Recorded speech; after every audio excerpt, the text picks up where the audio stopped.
चलो योजना हरकत की वजह पूछ सके हम। ए मैडम ही हमने के कारोबार बाटे, हमने के पैसा चाहिए पैसा।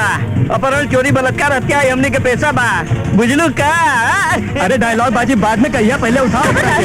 आगे मत बढ़ी हो, नहीं तो बहुत बुरा होई। बुरा लोगों के साथ कहाँ अच्छा होना, उठा ले साली का।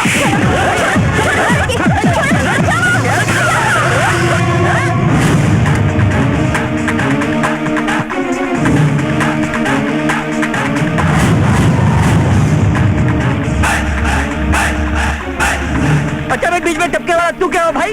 ऐसा स्थिति में अचानक टपके वाला हीरो के अलावा के हो सकेला, समझ में आई?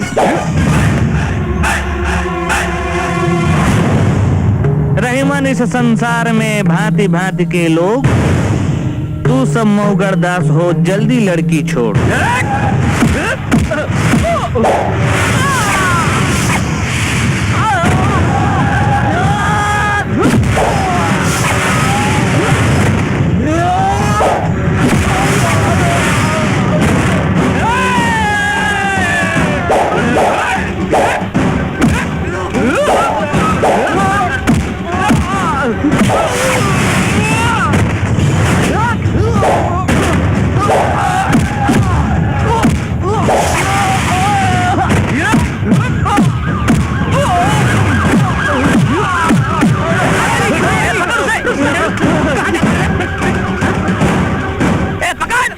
ये क्या हो रहा है यहाँ पर?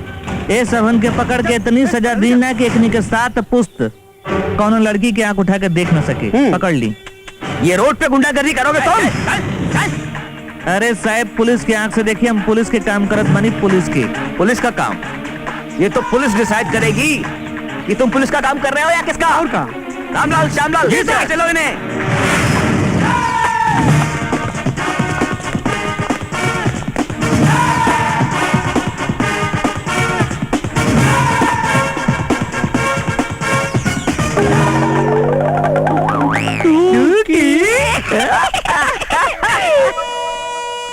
इस साला 20 साल से ही थाना इतने पतली गली नियन बाटे। अरे इसका दीवाल वाल थोड़ा चौड़ा कराओ, और नहीं तो गांधी मैदान में शिफ्ट करा दो। का हो? नमस्ते भैया। नमस्ते नमस्ते नमस्ते। क्या नाम है? रामलाल। तुम्हारा? श्यामलाल। चाय वाय पिलवाओगे? लाओ जल्दी। चाय दो ना। रामलाल जी सर। तनी बीड़ी पिलवाओ बीड़ी। जी। सुरती। बीड़ी और सुरती धूम्रपान निषेध है। हाँ, थाना में धूम्रपान निषेध है। जी। चाय के ऑर्डर में हाथ हिला रहा है ही। तुमका समझता हम देखता नहीं है। सही वाला ऑर्डर दे के रखो। मैडम कब आएंगी? आधा घंटा बैठिए, 1 घंटा में पहुंच जाएंगी। उनके बोल दिया सन। अच्छा। कि 1 घंटा इंतजार करें, हम 2 घंटा में आवत नहीं। ओके सर। बैठी खाना पीना नाश्ता पानी सब लेके मिली। बैठी। अरे हमने के नौकरी के सवाल बा। अच्छा ठीक है ठीक है। तुम लोग बहुत ड्रामा जानता है।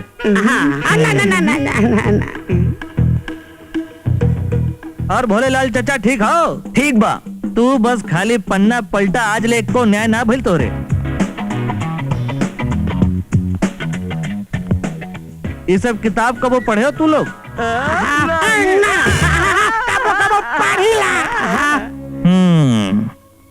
अच्छा हो। अरे वाह, क्या? रामलाल, श्यामलाल। इनकर का नाम हो? मुँह जो बनिए बाजार का है। अरे वहाँ पे और साले। इंदिरा गांधी जी। अरे महात्मा गांधी जी, राष्ट्रपिता शहीद भगत सिंह जी, देश के दिलवले आजादी। अगर 2 मिनट में चाय ना मिलल तो हम हो जाए में जिंगा से आ जाए। अरे चाय मंगाओ, चाय मंगाओ। बैठी। चाय मंगाओ। बुड़बक चाय पी हैं।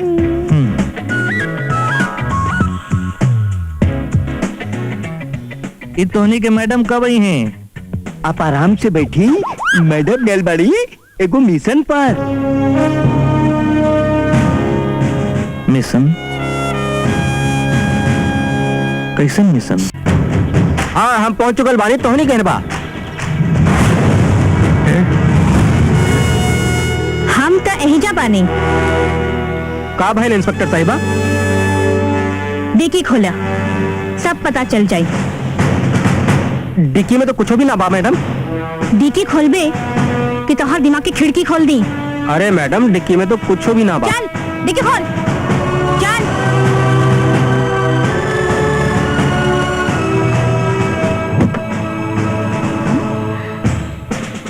डिक्की में कुछ ना हा, ई कहा? बंद कर।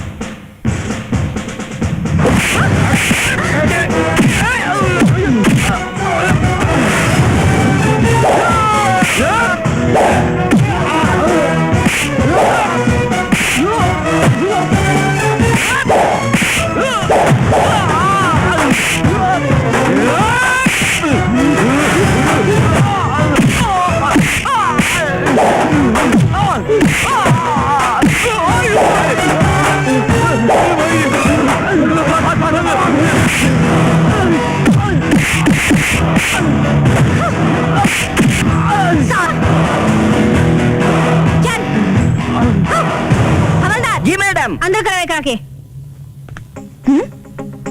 जय हिंद। अरे कौन है भाई? तू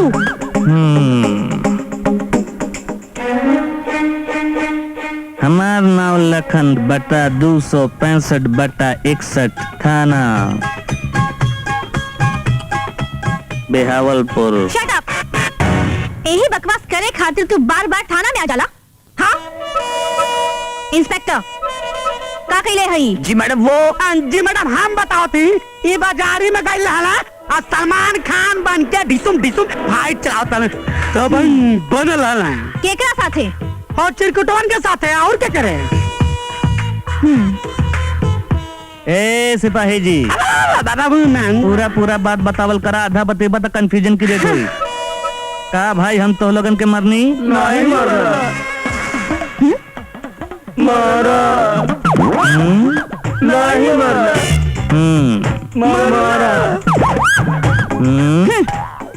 तू कानून के हाथ में ले ले बाड़ा, तू हूँ अंदर जाइबा। चल चला। सच्चाई हम बता नहीं।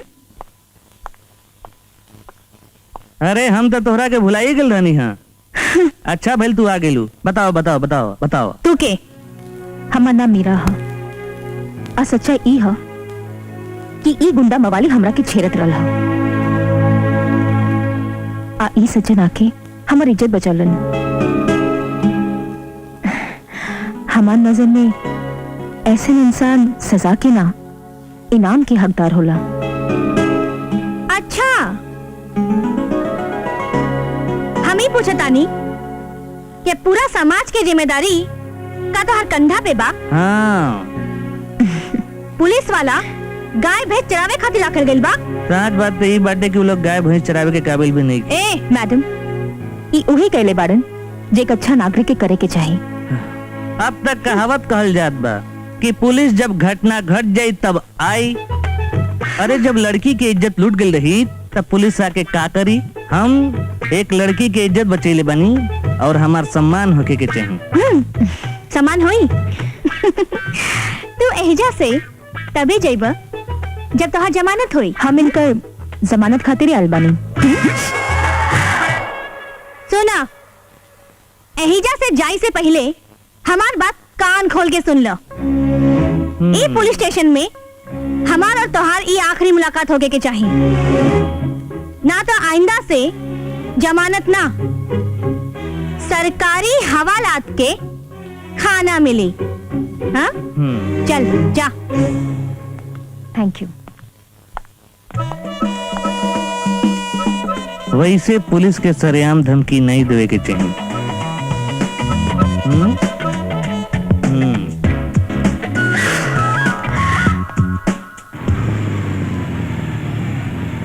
बस बस यही जा रोक दी बस। अब हम का कही, आज के जमाने में आप जैसे लोग बहुत कम मिलेला। राउत बहुत बहुत धन्यवाद। एक्सक्यूज मी मैडम, ये कह के ना हमरे योगदान के आप हल्का मत करी। हम बहुत जान पे खेल के आपके बचौनी हैं। एक तनी लंबा दिन तक याद रखो। चलो तनी जाई।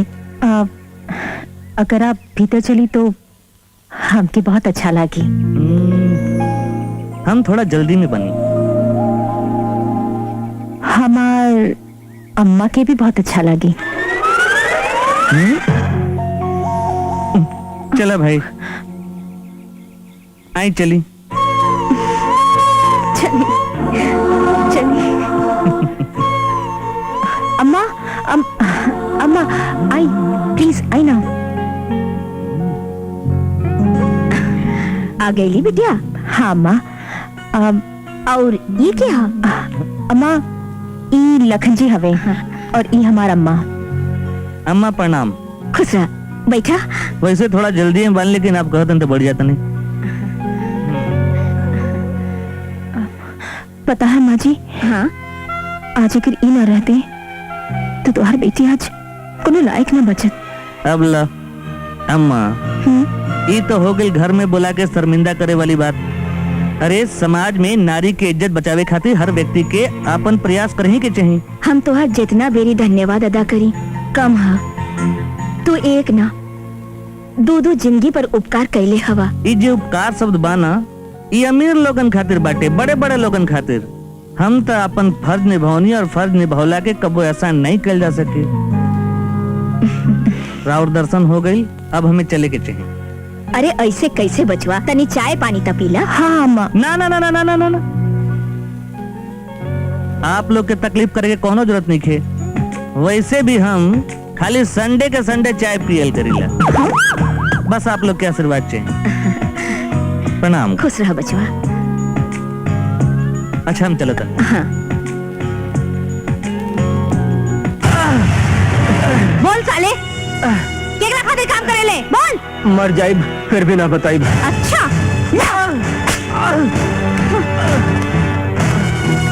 बहुत ढेर बारे ना। काल सवेरे कोर्ट तोहर रिमांड ले, ओकरा बाद ऐसा डंडा करब कि कंफ्यूज हो जाइबे कि डलनी कहाँ से और निकलनी कहाँ से।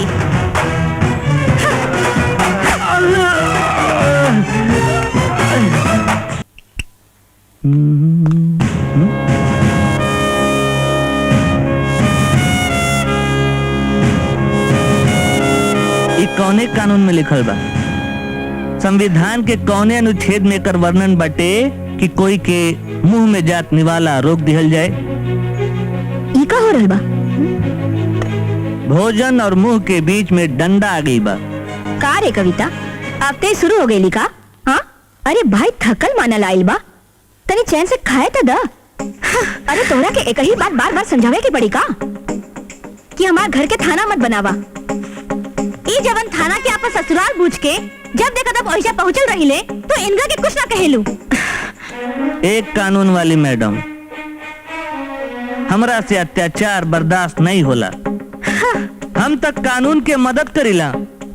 अब कानून के रखवाला लोग हम ही के पकड़ के थाना में ले जाए, हम ही के पकड़ के थाना में ले जाए तो हम का करी? What can I do?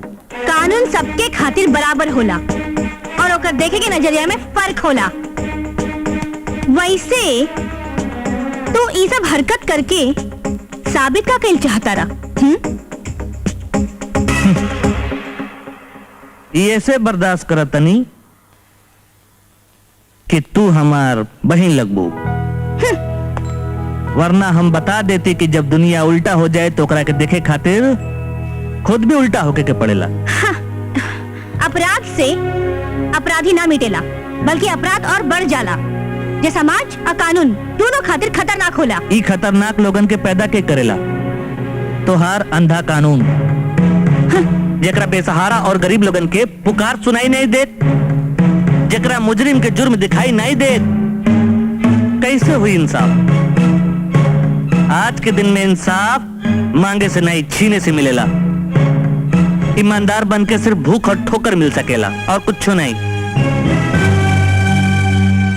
का गलती कैले रहले हमर बाबूजी? जौन उनका के इतनी बड़ी सजा मिलल।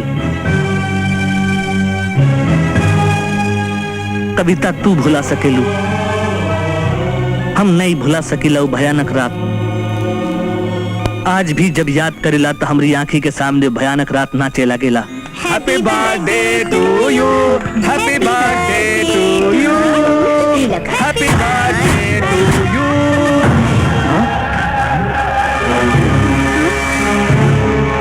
ये लोग यहाँ कैसे?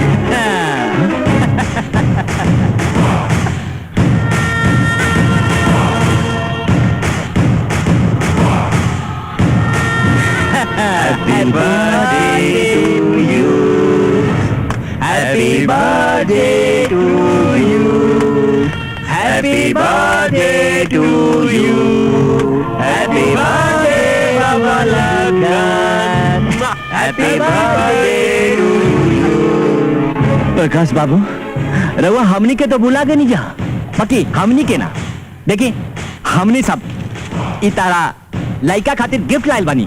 अरे नहीं ना मर्दे नहीं। और हाँ देख देख देख देख देख चॉकलेट। हाँ बाबू का क्या दिया? अरे भाई प्रकाश बाबू, तू हमार कंपनी के सबसे खास हिस्सा हो भाई। अभी खास मौका पे हमने सबको उपस्थिति चाहिए कि ना? हाँ? तू लोगन के चाही का ई बतावा। अरे वो है जौन पहले चाहत रहल, यह ई पेपर पे तोहार साइन। ई तो हम अपने जीते जी कबो ना कह सकीला। अब जिद मत कर प्रकाश बाबू। देखा तारा जिद से हमनी सबके जिद ज्यादा मजबूत बा। अच्छा काम करो, तू थोड़ा समय ले ला, सोच ला, लेकिन साइन तो करे के पड़ी। सोच ला प्रकाश बाबू। प्रकाश बाबू काहे भुलाता हुआ? तो है तो साइन कर ही के पड़ी। एक के बदली करोड़ों रुपया देत बानी हम लोगन। हाँ, और वो पैसा से हिंदुस्तान के कौना भी कोना में कौना भी धंधा कर सकेला प्रकाश बाबू, और अपना परिवार का गाड़ी बड़ा आराम से चला सकेला। ये हमारे वसूल, हमारी ईमानदारी और हमारे संस्कार के खिलाफ हो। हजारों घर के खुशियां छीन के हम अपने परिवार के सुख ना दे सकीला। चिट फंड में पैसा लोग तो लोगन के कंपनी के नाव से ना, हमारे विश्वास और हमारे इज्जत पे जमा कैले हुआ। ऊ लोगन के संगे हम विश्वासघात कबो ना हुआ दे। ये सब पब्लिक के गाड़ी कमाई है, ऊ लोगन के हर साल मिले के चाहिए। बाकी हम कुछ ना जानीला। अरे ये लोगों के का हो गई? अरे कविता जा जा बाबूजी के इन्हेलर लेके आओ। अरे नाना बिटिया, अरे कहूँ जाए के जरूरत ना कहूँ के। अरे हमारे पास बा ना फुस फुस। ये नहीं प्रकाश बाबू, ले फुस फुस। अरे इनका दे दी ना, देखा था ना इनका तबीयत और बिगड़ जात बा। दे रे, काहे दे रात हुआ? साइन कर दे ना। सुनी जी सुनी ना, इनका पेपर पर साइन कर दी ना। तू पगलिया गई हो का? अरे ये लोगन करोड़ों रुपया का गमन करे चाहता रहा। अरे गमन करना चाहिए ना, गमन कर ले बानी। तब तो तारा खाली इल्जाम अपना ऊपर लेवे के बाद। ए बाप साइन कर देना, नहीं तो देखा तार दम तो दम्मा से जाई। तहारी नन्हा मुन्हा बचपन के तार खूबसूरत बीवी के दम हमरा बंदूक के गोली से जाई। ला ला साइन करा। ला शाबाश प्रकाश बाबू, शाबाश शाबाश। इनका के दे दी ना। दे दे करा के। हाँ इले इले इले।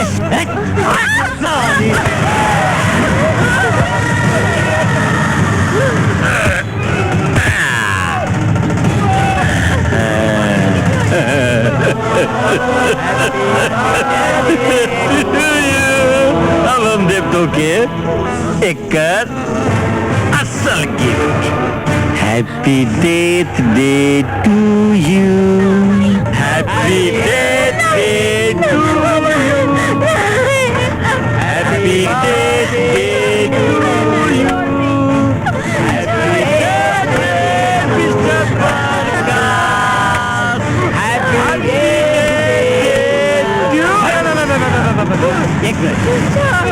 मिस्टर प्रकाश जा जा तेकरा के साथ ले जा, ये खाली बुझबुझ तारा के काम आई। ही रहल तो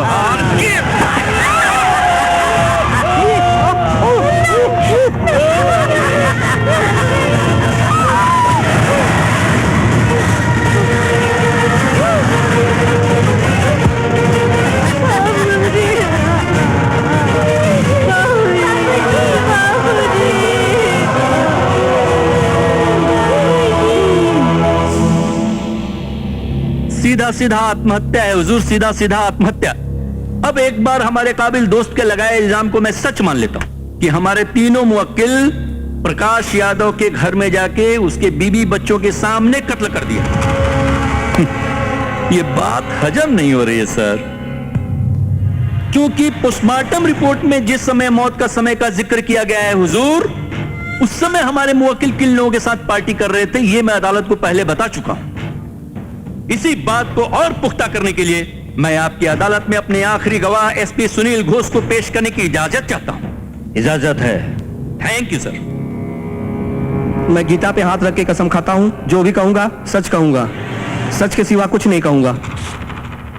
एसपी साहब, मैं जानता हूं इस शहर के पूरे कानून व्यवस्था की जिम्मेदारी आपके कंधों पर है, इसलिए मैं आपका ज्यादा वक्त जाया नहीं करूंगा। मैं कुछ चंद सवालों के जवाब आपसे पूछना चाहता हूं। जी हाँ, पूछ सकते हैं। आप इन लोगों को पहचानते हैं?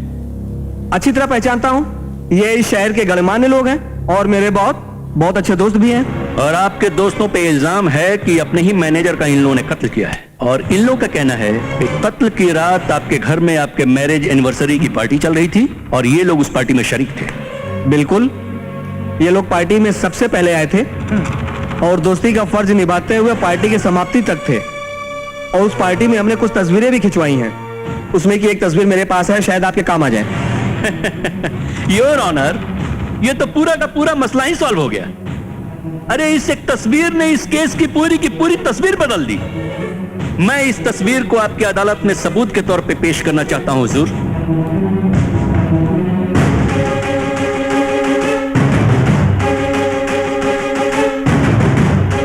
ये लो। जी सर।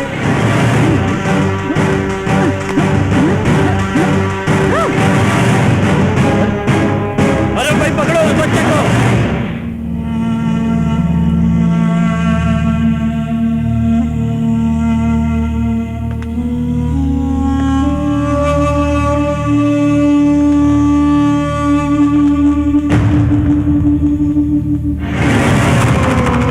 फोटो एक खातिर अपना सीना से लगा के रखीला ताकि एक तपिस से एक कमीना लोगन के बात के एहसास होत रहे कि यही तपिस एक दिन एकनी के चिता के आग बनी। तू ई मत भूला, उहे लोगन के सजा दिलावे खातिर हमें कानून के वर्दी पहले बानी। 3 बरिस में तू अग्नि के गिरफ्तार तक करना पहलू का सजा दिलवाई अग्नि के? कानून के एगो मर्यादा होला, नियम होला, वसूल होला। अपराधी के खिलाफ सबूत चाहिए और अपराधी के गवाही चाहिए। जौना दिन हमरा हाथे लाग गई ना, तू देखी हम का करब। तब वो कुछ नहीं कर पैबू तू। अब हमार बारी बाटे और तू देखिया हम का करत बानी।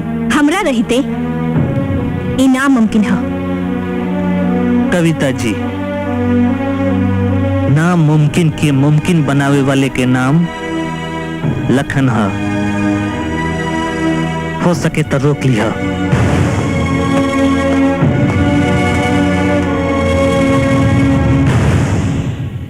ना ज्वाला और एकदम सही कर रहल बा। अभी लेता हरिया कुछ बदौलत नहीं है, कौनो बयान नहीं के देलस, लेकिन वो दरोगाइन ससुरी अदालत में ओकर रिमांड के मांग जरूर करी। अगर ओकर रिमांड हो गई ना, तब फिर वो ससुरी दरोगाइन कौनो हालत में ओकरा से सच्चाई उगलवा ली। ते मत बोल। खबर के डराए के अलावा कुछ ना आवेला। और ये ते अच्छी तरह से जाने ले कि हरिया के पूरा परिवार हमरा निशाने पे बा। अरे यार ज्वाला, अगर इहो बात उ दरोगाइन के पता चल गए त यार भवन, तू फट्टू के फट्टू रह गेला। नहीं ज्वाला, ही मत भूल तू कि पहली बार हमनी के कोनो आदमी पुलिस के हाथ लग गए। कुछ भी हो सकेला। अरे यार भानु, आज तक कुछ भइल? एगो काम कर तू लोगो, मोतिया के बुलावा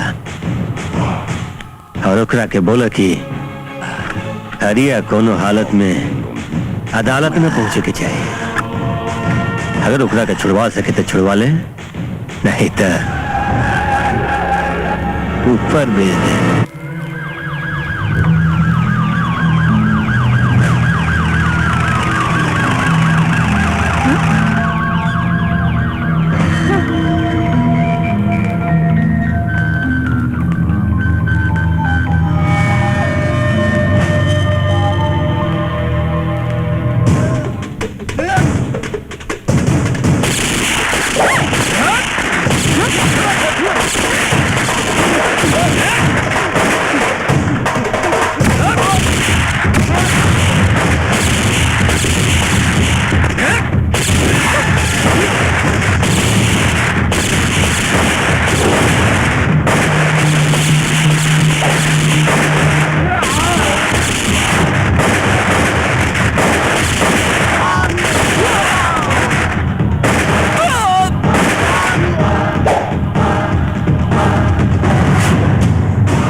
गन नीचे, गन नीचे।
भाई हम ओकरा के बचा ना सके। नहीं छोड़ा सके तो मार दे गोली साले। ठीक है।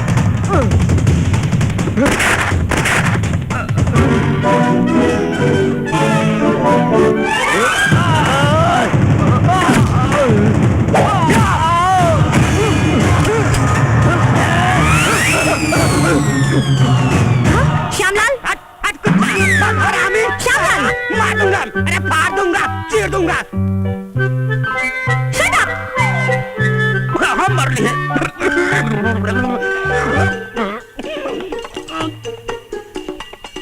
Shut up! You idiot! Get off!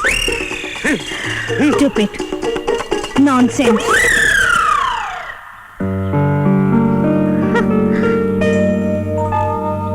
धन्यवाद, राउर कानून की मदद कहीं नहीं हो। मैडम, ई कानून का तमाशा हम बहुत देख चुकल हैं।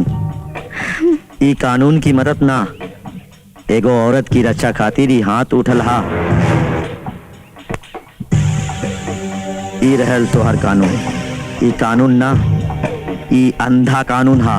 ए आई जी, ज्यादा बकौती मत कर। हाँ, तेरा रहते पुलिस वालन के हिम्मत कैसे भइल रहे हमर आदमी के गिरफ्तार करे? हाँ, अरे कैसे हो सकेला?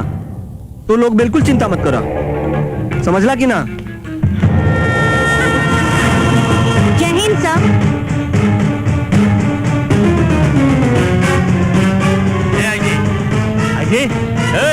का बन रे? ससुरा बकार का बंद हो गिल तो। अबे ना तोरा से बताई तनी होल्ड पे रखो। हम कहा थे थानेदार साहिबा, तू जौन भरे बाजार में तमाशा कैलू उसे पूरा पुलिस डिपार्टमेंट शर्मिंदा बा। हम तुझसे पूछा थे जरूरत कौन रहा तोरा की तमाशा बनावे के? सर, हर केस के सुलझावे के आपन आपन तरीका होला। ड्रामेबाजी से ना गंभीरता से काम करे के पड़ेला पुलिस वाले के। और तू 3 साल की नौकरी में इतना तजुर्बेकार ना हो गए कि अपने मर्जी से काम करो।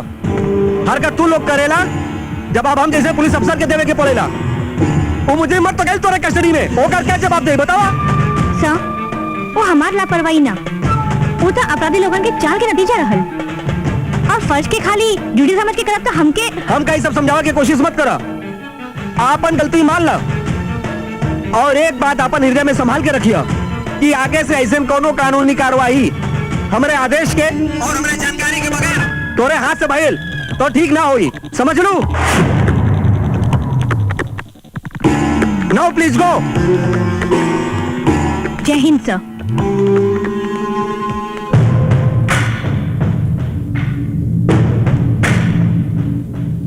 बोली जी, कैसन लागल हमार क्लास? ये तो कहा जाला असल दोस्ती है ना मानो।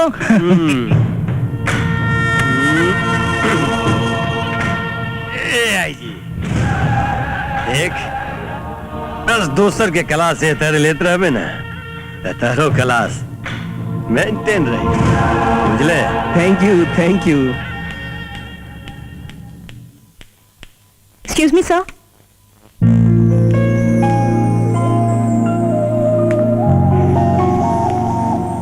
सर, इली ई रहेला आपका फाइल। फाइल वाइल छोड़ा, तनिक हमारे पास बैठा। सर, बैठे के समय नहीं थे, बहुत काम बाटे।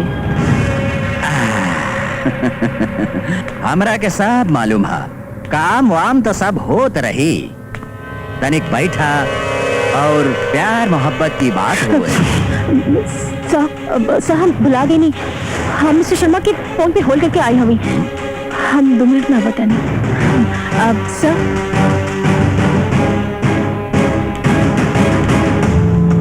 बकरा के माई कब तक खैर मनाई? अरे लखन, तू? हमारा मतलब हम आप। ठीक बा, तू भी ठीक बा। वैसे भी थोड़ा आप में ना डिस्टेंस थोड़ा ज्यादा हो जाला, तो तू चली, लेकिन तू चला। चला मतलब कहाँ? घरे। हम ऑफिस में बानी लखन। छुट्टी हो गई। मतलब? जब हम कहत तनी तो छुट्टी हो गई। चला। अरे मीरा, काम पर से इतना जल्दी कैसे आ गई? सब ठीक बानू? उका बाटे अम्मा के इनका के हम लेके नहीं हम। और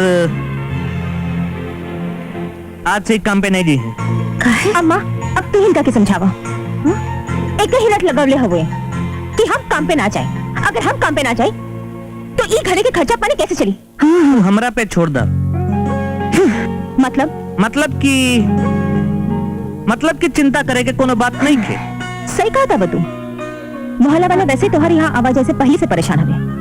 अब तो राय के पहाड़ बनाने के और भी बहाना दे देला तू। वैसे भी हम राय नहीं, पहाड़े हैं। अरे दुनिया वाले तो ऐसा नहीं होलन अम्मा। आपन तक कम और दूसर के परवाह ज्यादा करेलन। अरे खुदगर्जी भी कोनो चीज होला? यही से ना कहा था नहीं अम्मा, शहर में और भी बहुत सारा काम बटे जहाँ काम कल जा सकेला। हम राजा बिस्किट के मालिक से बात के लिए बनी, अच्छा लोग बटे, परेशानी दूर हो जाए। कहे से कि जब ये ऑफिस के चक्कर लगे हैं, जमाना खराब बा, लोग गलत नजर से देखी तो हमसे बर्दाश्त नहीं हुई।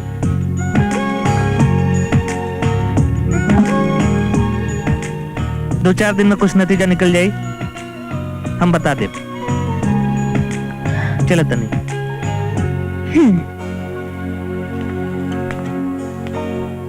चल गई लू। हम सच कहतानी, ये लड़का ता हमरा के भाग गई। अरे इतना ज्यादा फिकर ता खास लोग ही करेलन। सच कहतानी ना?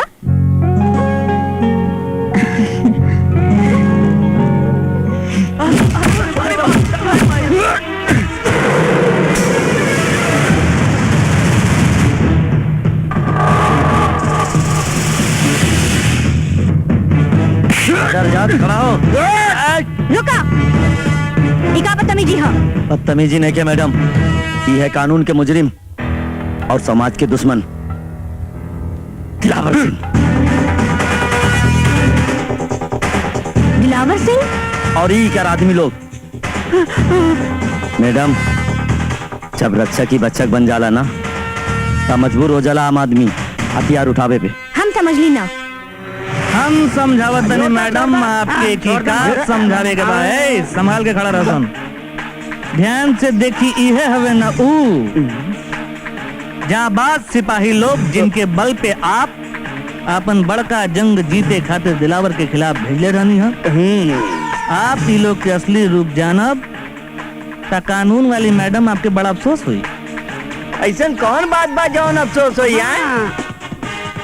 सीधे सीधे बोलो। सीधा सीधा ई बोलब कि आप ई लोग के बोली सीधा सीधा कि सच्चाई ई लोग के जोन माथा पे छिपल बा टोपी उतार के बता दे। रामलाल टोपी बंद मत कर, टोपी उतार। ये का हो? आधा इनके खातिर आधा हमार हो। Shut up! तू लोगन के शर्म आवे की चाहिए। तू लोगन पर डिपार्टमेंट कार्रवाई हुई। Get lost. हमार गमछा लौटा दी हजार।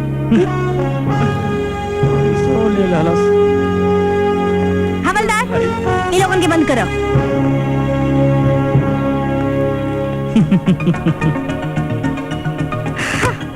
कानून वाली मैडम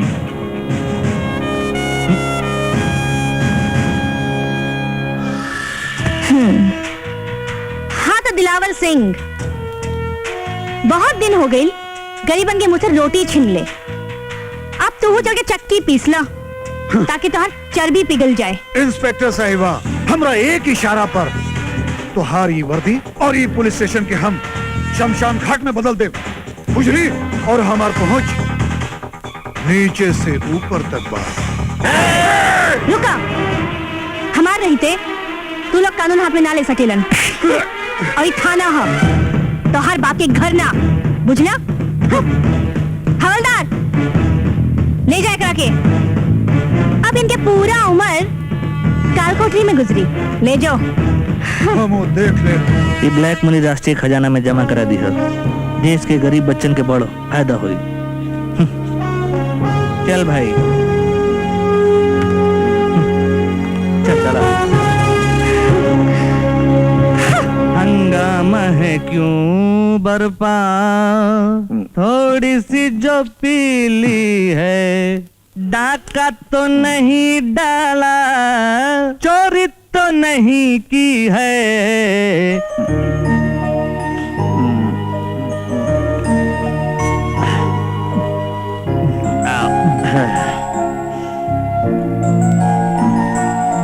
भाई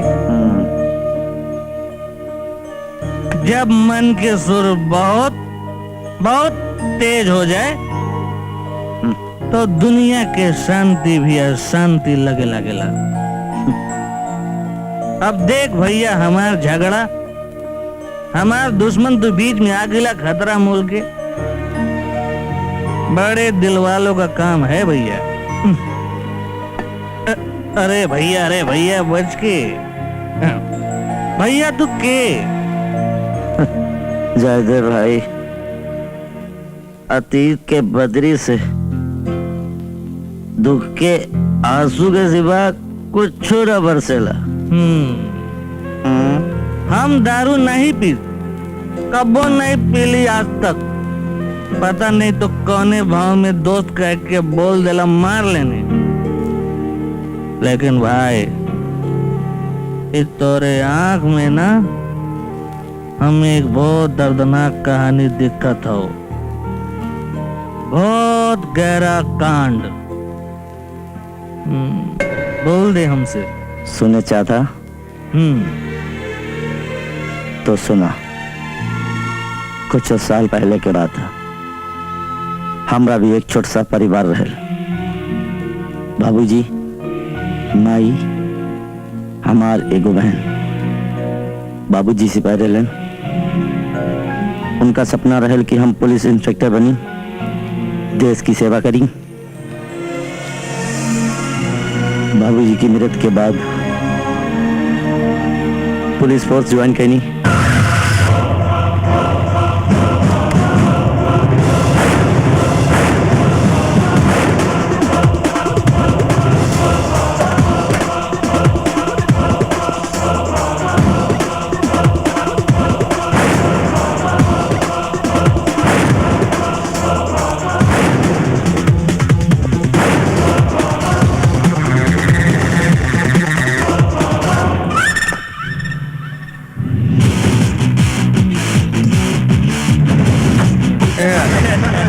अरे पत्ती फेंके देखत क्या बड़ा, अब के हमार जीत हुई, केहू के जीते ना देव हम।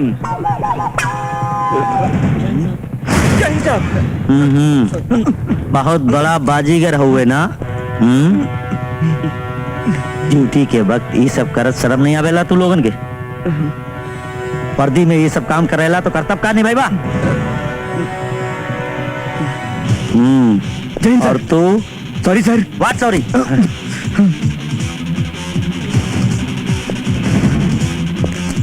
रवि प्रताप नाम हुए हमार। वर्दी संगे गद्दारी करे वालन के खातिर दहकता सूरज है हम, और कानून संगे गद्दारी करे वालन खातिर दहकता अंगार है अंगार। ई थाना में हमार पहला दिन है और तू लोगन के पहली चेतावनी। याद रखिया, आज के बाद कौनो गलत काम होई तो बर्दाश्त ना होई। जी साहब। मिस्टर यादव, इस शहर में जितना काला काम हो रहल बा ऊ सबका चिट्ठा हमरा के आज ही चाहिए। और हाँ, हमार बात तू लोगन के समझ में आ गई लोई। हाँ? साहब। हाँ? अरे ई काबिल बोला बोला बोला। जल्दी से हमार हाँ, ये हालत के गए? इंस्पेक्टर बयान रिकॉर्ड का। ओके सर। काबिल बोला। बंटी बंटी? बंटी सिंह हमरा के प्रेम में धोखा दे देलन। कौन बंटी? राणा सिंह के भाई। राणा सिंह? वो हमरा संगे बोला और बोला। हाँ हाँ बलात्कार केलस। हाँ हाँ बोला। जबरदस्ती। हाँ हाँ बोला और बोला। हम शिकायत हाँ, की बात कहली। हाँ, तो हमरा के गोली मार देलस। ओकरा के मत छोड़िए साहब। हाँ, ओकरा के गिरफ्तार ओकरा करवाओ। के गिरफ्तार कर लो साहब।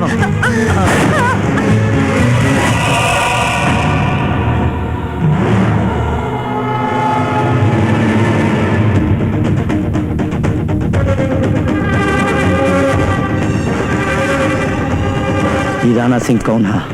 ये इलाका के बहुत दबंग आदमी हुए। दबंग? वो कमीना के ही ना मालूम है कि हम दबंगन के दबंग हैं। तेरी तो ससुर के नाती तोहरा के बहुत चर्बी चढ़ गई बा। हम उतारब तोहरी चर्बी। इंस्पेक्टर, तोर इतनी हिम्मत कैसे भाई अपने भाई के हाथ लगावे क्यों?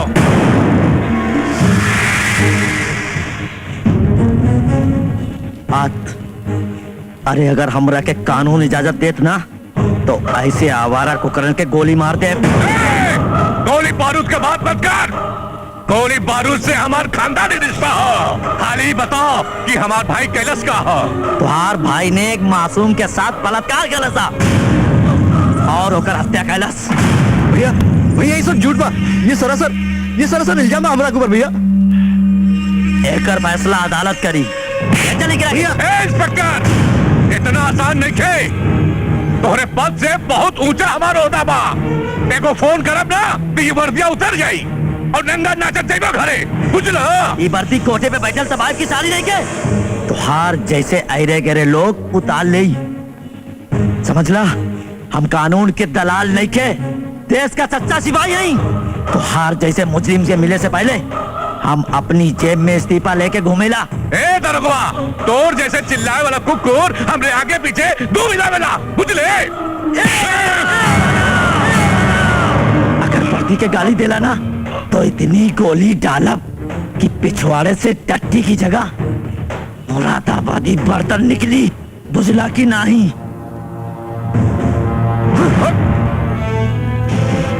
जा निकला के घसेट साले के।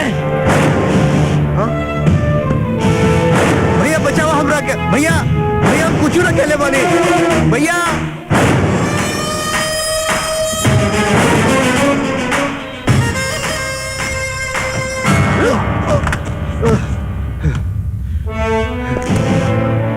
बंटी सिंह रात भर ही हवालात में रहिया तो हार अगवाड़े की चर्बी पिछवाड़े से निकल जाई। मादर जात।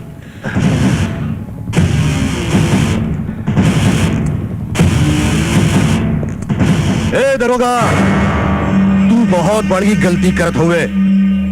तू हमरे भाई के हल्के में नाला, अगर ऊ यहाँ आई ना तो तुम्हारी पैंट गीली हो जाई।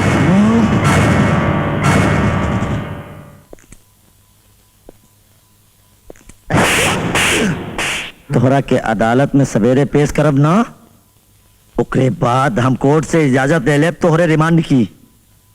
ओकरा बाद तोरा काका गीला होई, तोहरा भाई के मालूम पड़ जाई कि पुलिस वाला का कर सकेला, बुझला। जितनी तोहार चर्बी अगवाड़े में है ना, सब पिछवाड़े से निकाल दे।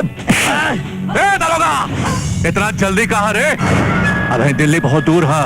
आ गए नंबर भैया, अब देख तू।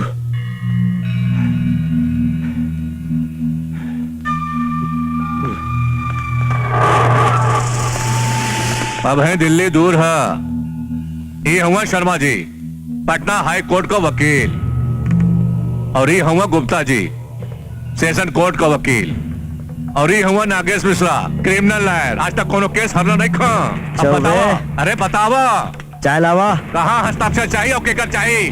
हमरे भाई के जमानत के कागज पर। बाद में चाय पीहा। शर्मा जी, सेशन कोर्ट के वकील, गुप्ता जी, मिश्रा जी, कौनो केस नहीं के हरले। हसत काय हुए? हे राना, हंसी तोरा पे नहीं खे, तोहरी नादानी पे आवत बा, बुझला। हाँ, तोहरा से ज्यादा नादान तो हमरा के ही लोग लागत हन। बड़ बड़ हाई कोर्ट के वकील ले आयल हुए ना। का हो मिश्रा जी, कौनो केस नहीं खेरला ना? ता तोहरा के ई भी मालूम होके चाहिए दफा 302 मर्डर, और सुनी नागेश मिश्रा जी, दफा 376 बलात्कार। एकरा के जमानत की उम्मीद रखेला? हाँ हे मिश्रा जी, तहनीक राणा साहब के भी समझा दा। बुझाइल मिश्रा जी, आज तक कौनो केस नहीं खेरला, तहारे की तैयारी करा। अरे इमे शक्कर कम है चौबे। राणा साहब, तनी है नहीं आवा। अरे बोला, सुना था ही हम। राणा साहब, ये पहला ऑफिसर देखा था नहीं, जकरा के धारा के भी पूरी जानकारी बा। बुद्धिमानी यह में बा कि चुपचाप खेने से निकल जाए। हार मान गया तू लोग, हार मान गया। एक कोटवा पहने घुम्बा खाली, हमें के कुछ करे के पड़ी। राणा साहब, बात हार के ना बा, मौका और हालात के बा। जमानत भूली जाओ, कुछ और सोची, समझ ली? सोचे के पड़ी, सोचे के पड़ी। आओ।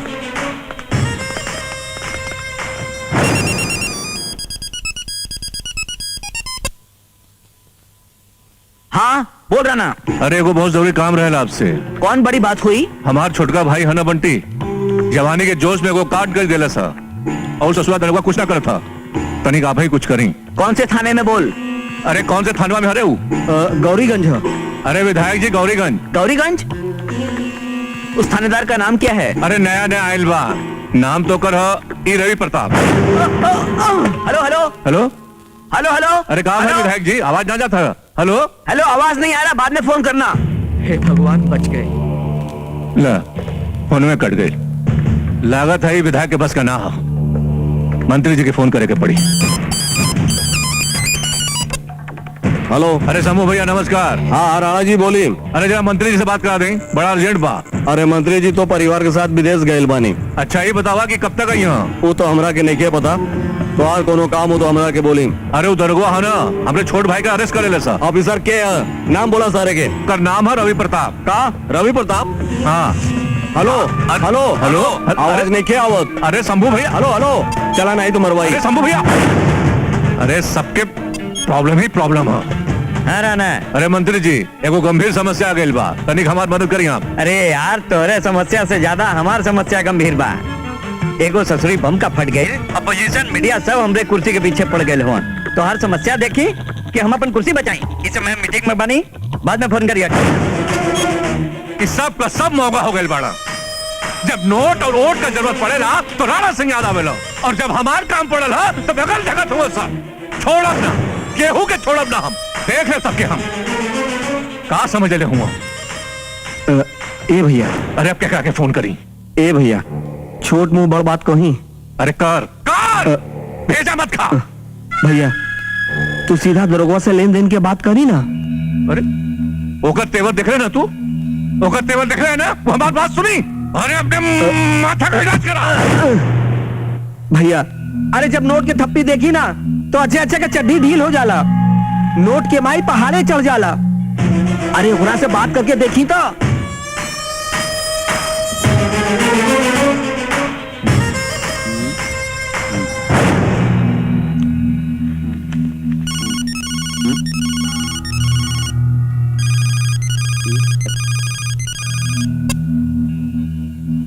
हेलो। नमस्कार दारोगा बाबू। नमस्कार, क्या? हम बोला तानी राणा सिंह, आपका सेवक।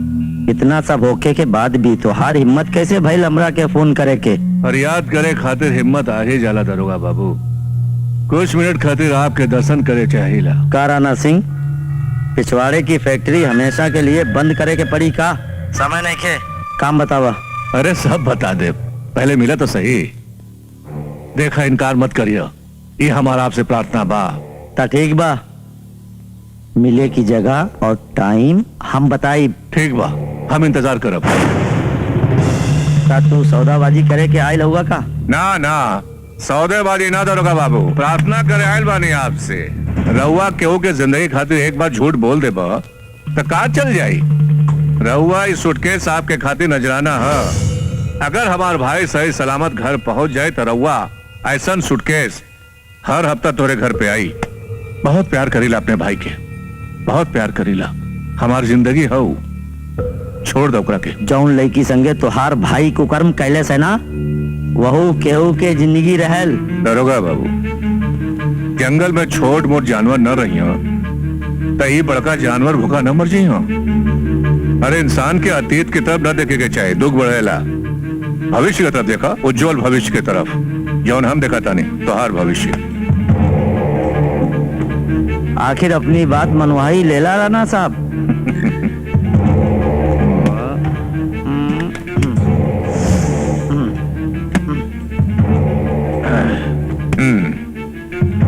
असली हीरा का परख जौहरी ही कर सकेला, और तोहार नजर हम पहचान गए बानी। ऐसा बहुत सुट के तोहरे पास आई, और तोहार तरक्की का बात हम सरकार से करब। खुश रहा, भाई के छोड़ दिया। आवा चलो।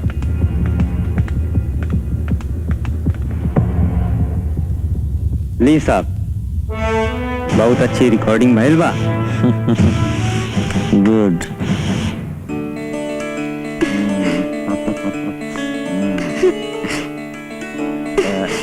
हे खुशिया, का भइल? काहे मुंह लटकौले बारे? हम तो से बात ना करब। हे, का भइल हमरी बहना के?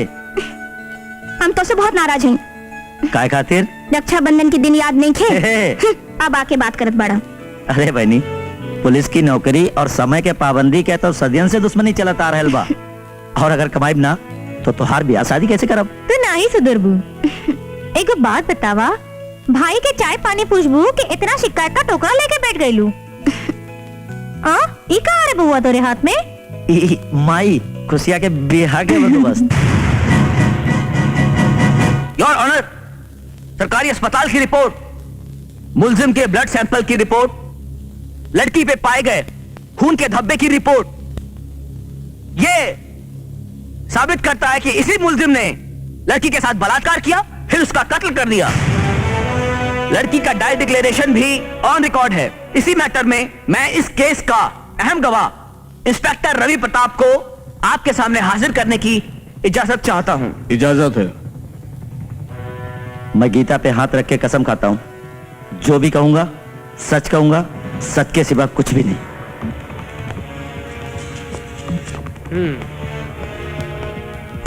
हाँ तो इंस्पेक्टर साहब, आपका कहना है कि मेरे मुवक्किल बंटी सिंह ने एक नाबालिग लड़की के साथ बलात्कार किया और उसके बाद में उसकी हत्या कर दी। क्या पुख्ता सबूत है आपके पास इस बात के? जज साहब, ये बंटी बड़ा ही अकलमंद, होनहार, बहुत ही होशियार, बड़ा ही चालाक और शातिर मुजरिम है। ऑब्जेक्शन माय लॉर्ड, मेरे मुवक्किल बंटी सिंह पर अभी जुल्म साबित नहीं हुआ है, इसलिए उसे मुजरिम कहना गलत होगा। Objection sustained. तो ठीक है जज साहब, जुल्म अभी तक साबित नहीं हुआ ना? अब साबित हो जाएगा। जज साहब, ये रहा वो सबूत। लड़की ने मरने से पहले इसमें अपना पूरा इकबालिया बयान दिया था। मैंने खुद रिकॉर्ड करवाया। ये मोबाइल देखने के बाद आपको सच्चाई का पता चल जाएगा।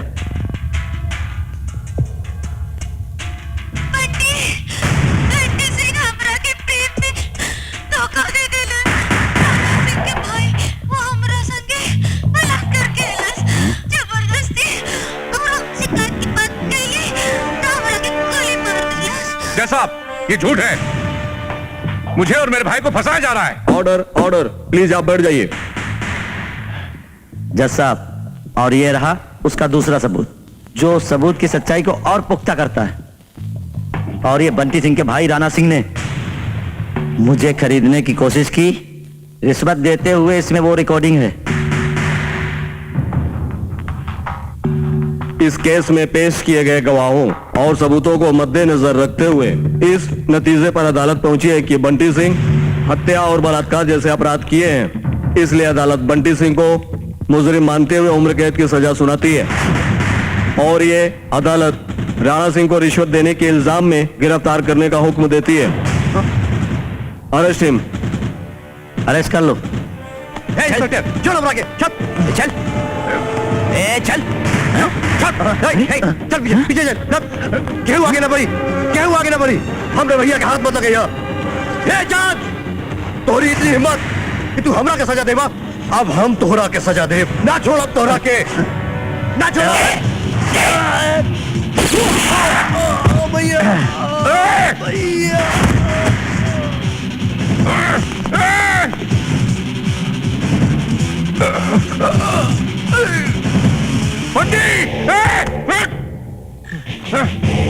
जज साहब, ये तो सरासर एक अदालत की मर्यादा का उल्लंघन है। एक थानेदार ने अपनी वर्दी का नाजायज फायदा उठाकर हरी अदालत के सामने एक आदमी का खून कर दिया और आप खामोश हैं।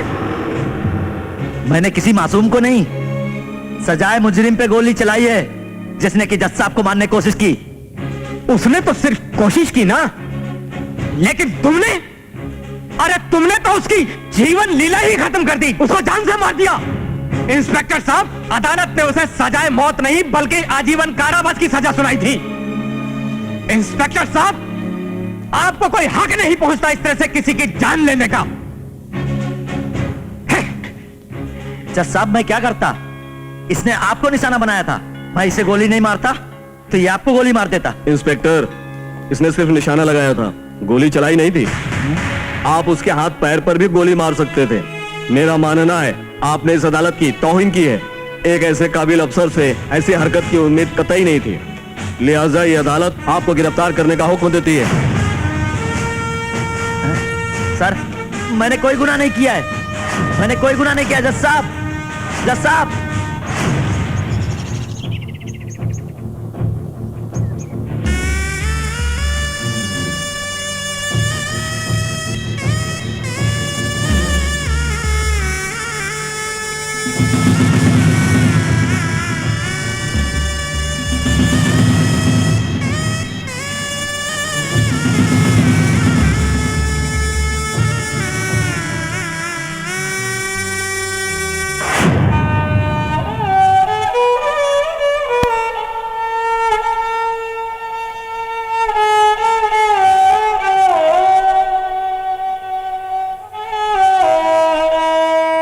राणा साहब, जेकर जितना ज्यादा याद किया जाला ओकर बोझ उतने बढ़ले जाला।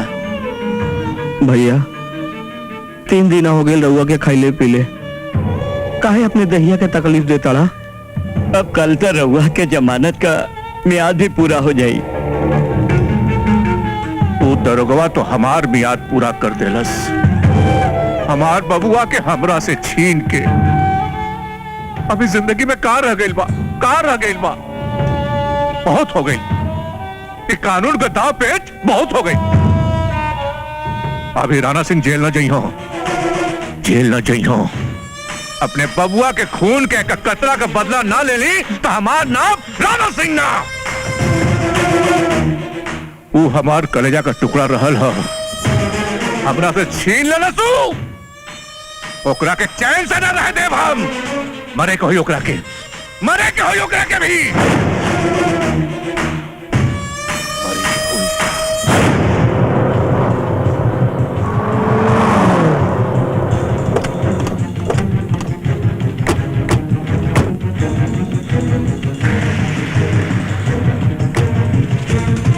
अरे क्या हुआ तू लोग, काहे को सच जात बड़ा?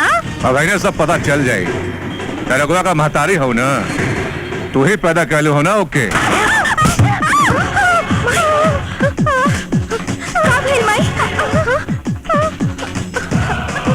क्या हुआ तू? यमदूत, तू लोगन खातिर काल बन के आयल बानी। वो दरोगा बड़ा हीरो बनेला ना, आज के बाद अपन चेहरा देख के घबराई। ए, हमार भैया के ऐसन वैसन कुछ मत का, नहीं तो भूचाल आ जाए। बलात्कार का केस लड़े का बड़ा शौक है ओकरा के। अब ओकरा के पता चले कि बलात्कार कैसे कियल जाला। का बोला तू? छोड़ ना, कभी ना, छोड़ मेरे बिटिया के, छोड़ ना बिटिया के,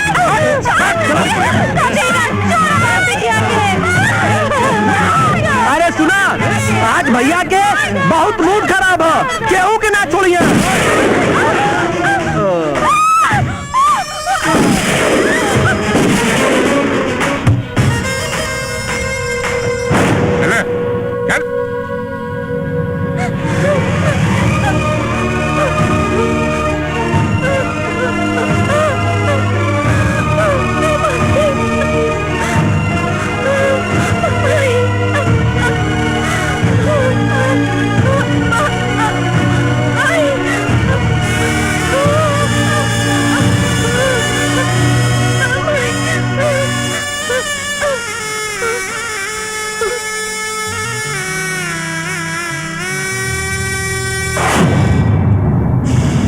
भाई बहिनी के हो गई त्योहार बहना, भाई बहिनी के हो गई त्योहार बहना। राखी में बाटे तोरा प्यार बहना, राखी में बाटे तोरा प्यार बहना, तोरा प्यार बहना।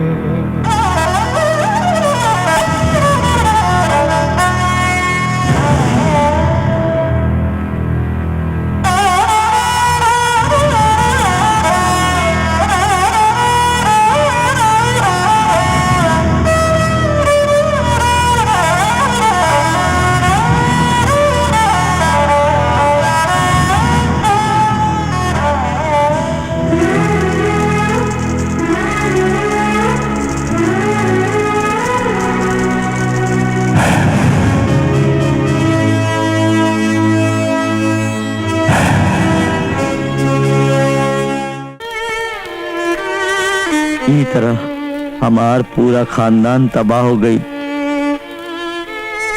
जे कानून की रोशनी लेके हम घूमत रहली, वो कानून हमारी जिंदगी में अंधेरा लेके आइल, अंधा कानून बन के आइल।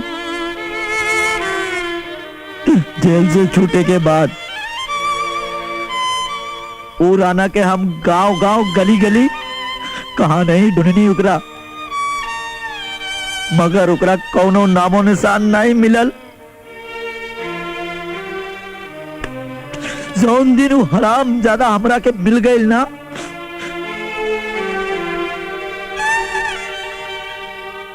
की ऐसन चिता जलाई, ऐसन चिता जलाई, ओकर औलाद भी सोचे पे मजबूर हो जाई। शांत भैया शांत। तोहर कहानी कतने मिलत हो अपने से। अब तोहार दुश्मन हमार भी दुश्मन। अब तई आग संगे बुझी भाई, धीरज रखा।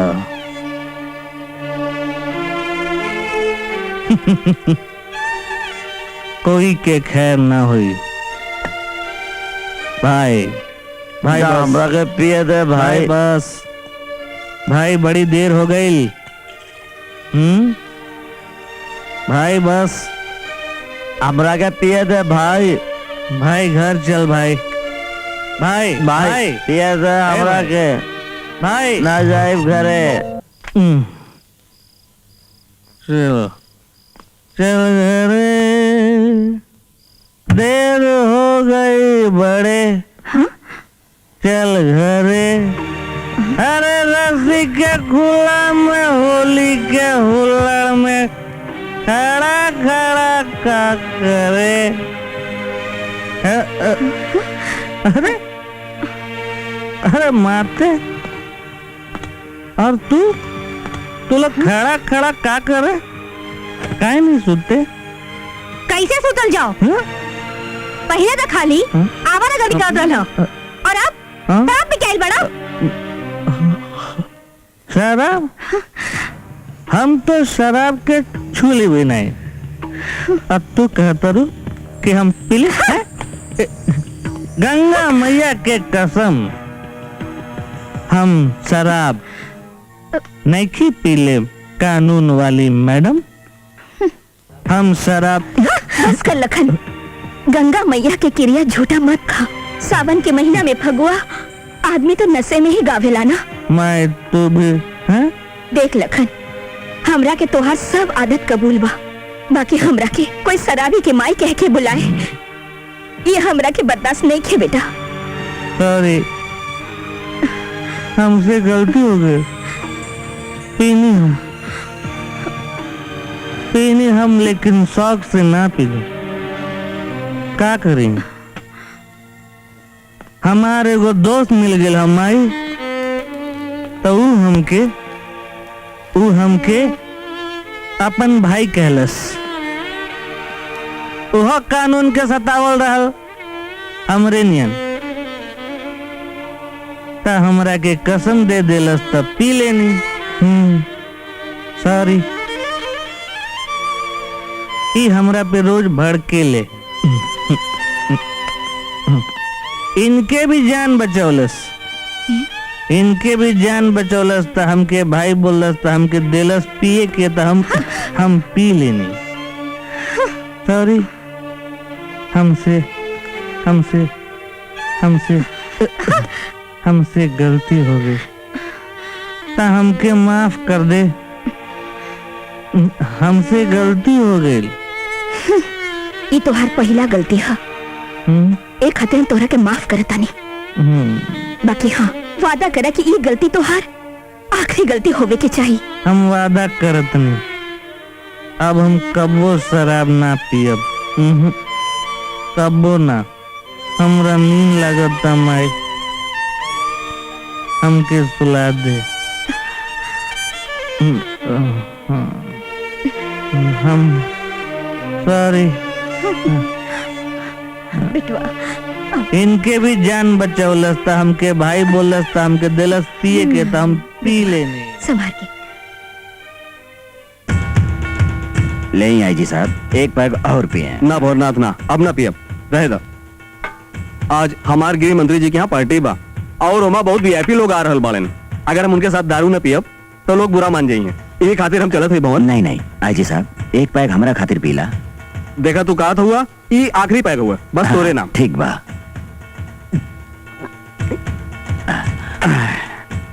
अच्छा भोरनाथ, चलत है, हमें देर होत बा। अरे बैठा। ना ना, हमें ज्यादा देर होत बा। अच्छा चली। फिर मिलल जाई। हाँ हाँ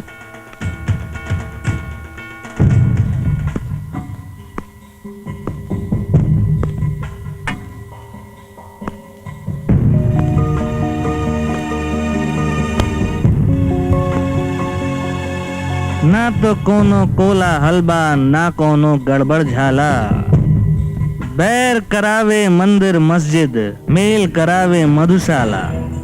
पीले भंवरनाथ पीले, खूब बढ़िया से पीले आज, इतना जी भर के पीले कसर नहीं रे, काहे की पता नहीं फिर मौका मिले ना मिले। तू के हवा भैया और हमारे घर में का करताड़ा? वैसे तो बहुत अपन परिचय नहीं देत, लेकिन हम तोहरा के सब कुछ बता दे।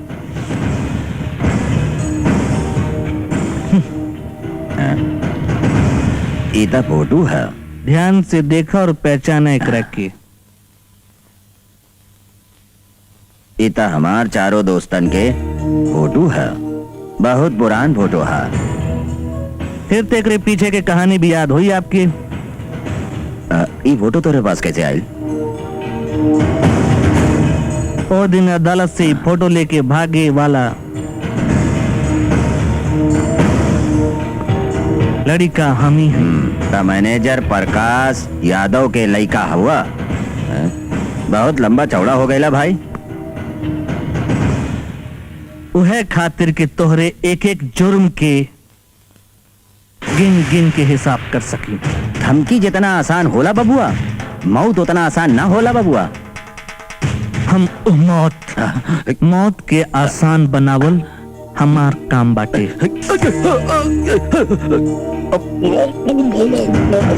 बाबूजी बहुत तड़प के मारे हैं।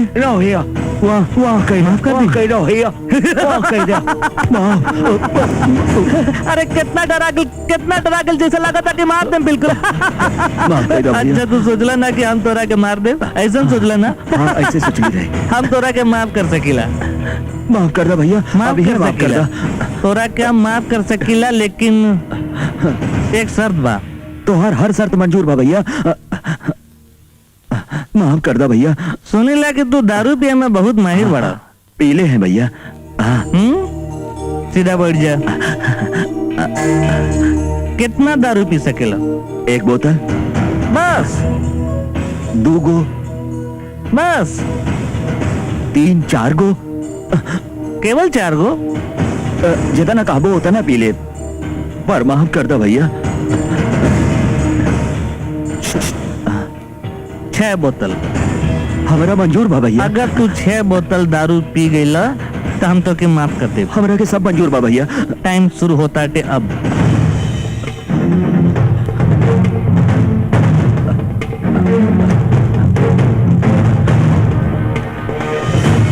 नशा शराब में होती तो नाचती बोतल, मैं कदा झूमता मैं खाने में होती हलचल। नशा है सब में मगर रंग नशे का है जुदा। भी तो 1 बोतल भाई, गुड स्पीड कंटिन्यू।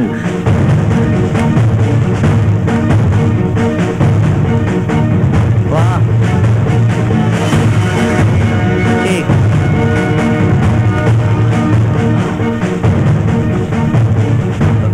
2 मार, 3 लाभ पिला दे साकिया पैमाने के बाद होश की बातें करेंगे होश में आने के बाद। बस भैया अब ना होई।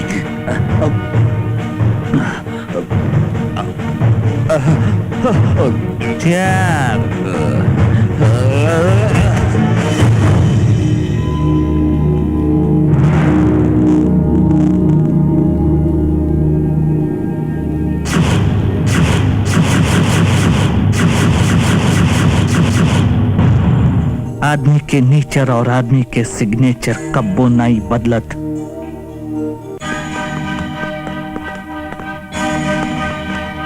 ई रहलन मैडम।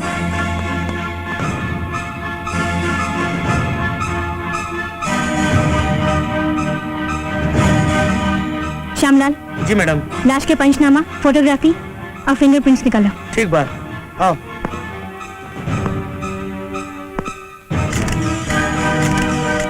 तुम्हारा नाम का हो? लक्ष्मण। ई घर में कितना साल से काम करता रहा? 5 साल से काम करता नहीं। ई बतावा तोहार मालिक से मिले खातिर आखिरी शख्स क्या आयल रहलस? आईजी साहब आए रहलन। तू बाहर जा। ठीक बा। पानिया में सुतल बा।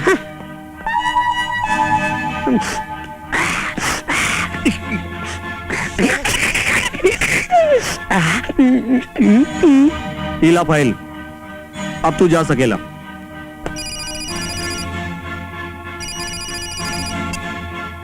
हाँ कविता। सा भवनाथ के खून हो गइल बा। का?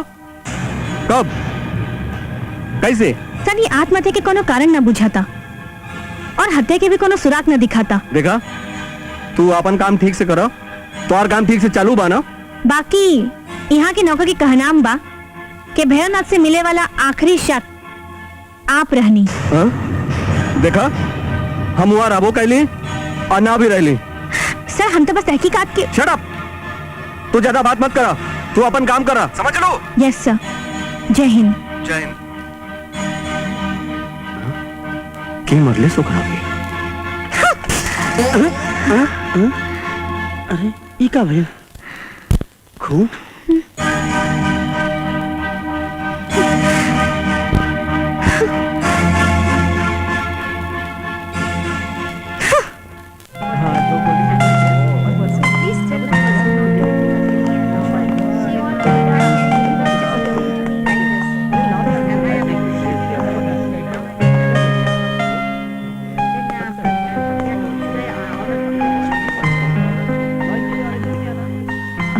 लखन यहाँ काहे ले आयल बड़ा?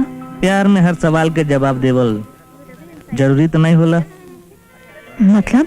कुछ चीज सुने से ज्यादा अच्छा देखे में लगेला।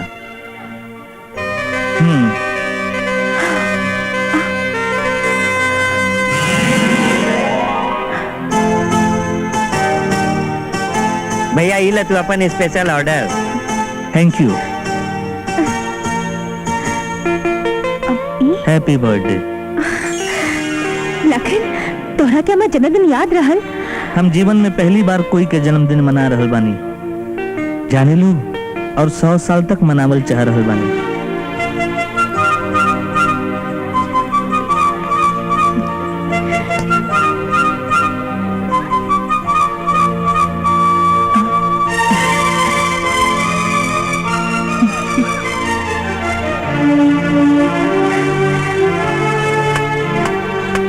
Ladies and gentlemen, please join us.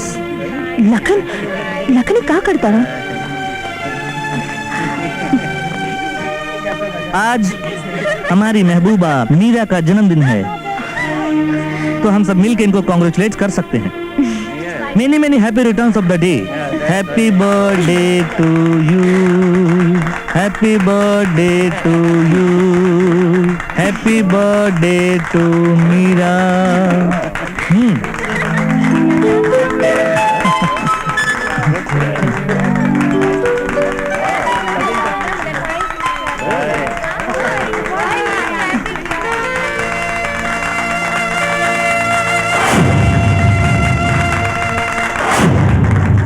जाना तारा लखन, आज तक प्यार मोहब्बत के किस्सा या तो पढ़ ले रहनी या सुन ले रहनी, लेकिन आज पहली बार महसूस करता नहीं। हम जीवन में प्यार खातिर बहुत तरसल बानी, बहुत तरसल बानी Meera. I love you Lakhan. माई हम जात नहीं। माई घर में नहीं थी तो आप बता दिया कि हम कहीं जात नहीं। लखन पहले ई बतावा कि काल रात के तू कहाँ रहल?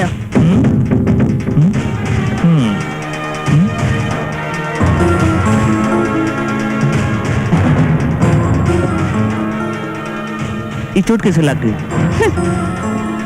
जख्म कोनो गहरा तो नहीं खे? ई जख्म तक कल तक भर जाई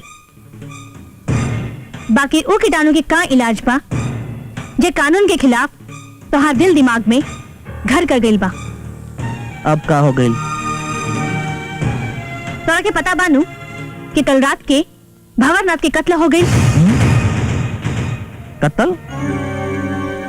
ओ हम तो सुननी की एक्सीडेंटल डेथ भइल बाटे। खैर जो भी भइल होखे, आज कम से कम ये धरती से कोई कमीना चल गई। और सच कहा तनी, आज बाबूजी के आत्मा के शांति मिलल शुरू हो गई हुई। और तू जवन जेल जाए के रास्ता बनावत हुआ ओकर का? एक कानून वाली मैडम, हम तारा से 1223 बेर कह चुकल बानी कि तोहार कानून सबूत और गवाह के गुलाम बाटे। पहले हमरा खिलाफ सबूत इकट्ठा करी, फिर हमसे बात करी। लेकिन तब तक ज्वाला प्रसाद और भानु प्रताप ये दुनिया छोड़ के ऊपर जा चुकल रही हैं। ये हमार आपसे वादा बा मिस कविता।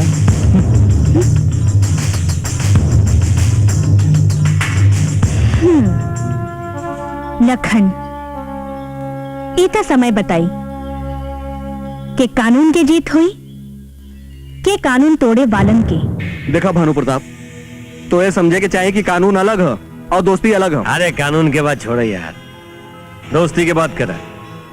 अगर तू दोस्ती में भंवर के केस में कुछ कर सकेला तो करे, ना तो छोड़ दे, हमनी कर ले। हाँ जी, इस साला खिला पिला के मुस्टंडन के जे पल्ले बानी ना, हमने के अपन काम खुद कर लिया जाए।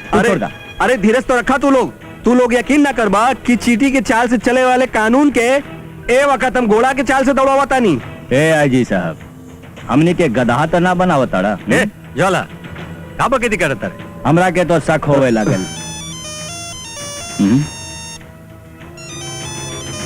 ई ससुरा नवा नंबर के करा? अरे उठा ना।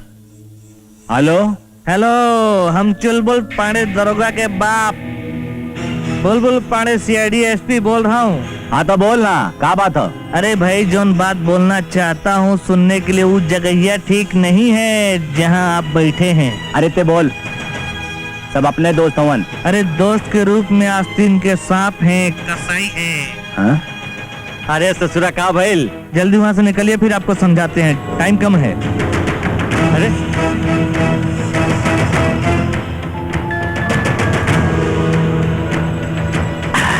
बोल। देखिए भाई साहब, आपकी जान को खतरा है। का बकता रे? आईजी और भानु प्रताप मिलके आपको भंवरनाथ की तरह निपटा देना चाहते हैं। साजिश बहुत गहरी है, जितना जल्दी हो यहाँ से सरक लीजिए बस। Thank you.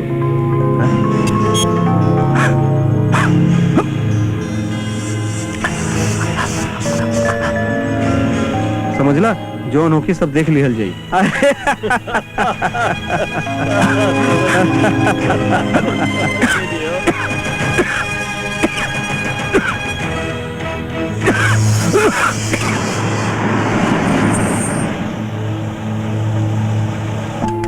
साला दोस्त हवन की दुश्मन? हाँ? तू कवा हो?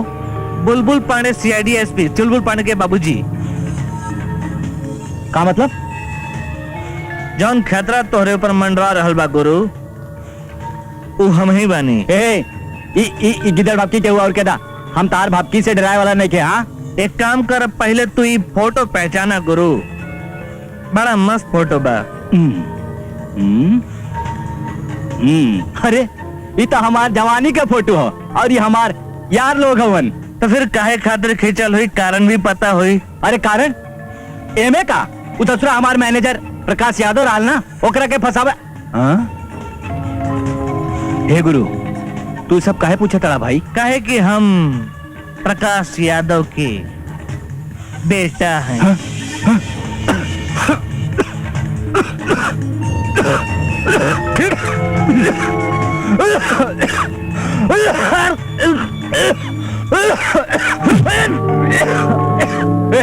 पुछ दे दाम रखे। ये दाव में दम्मा चल तू ले ले ले ले अरे अरे मुंह ठीक से बाओ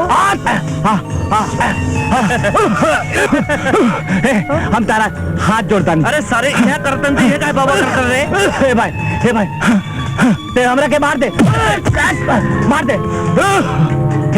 हे भाई हे हम तो गोल लागत नहीं ये फुसफुस हमरा के देता ले ले ले चल तू ले ले फुसफुस हमरा के लेवे था चल ले ले ले मर जाए रे ले ले यार अरे छोड़ देना भाई चलो जान निकल जाए जान निकल जाए रे ले ला जा जा जा जा जा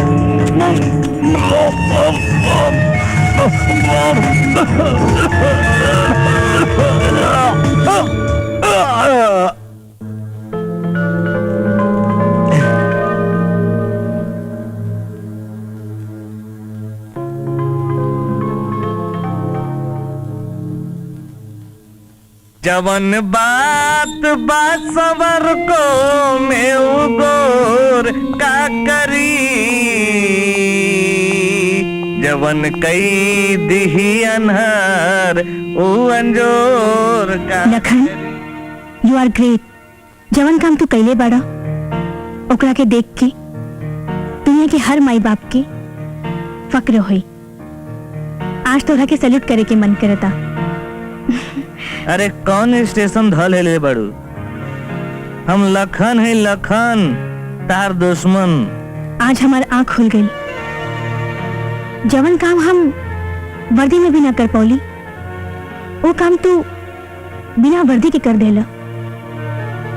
आज बहुत दिन बाद हम बाबूजी के तस्वीर के गौर से देखनी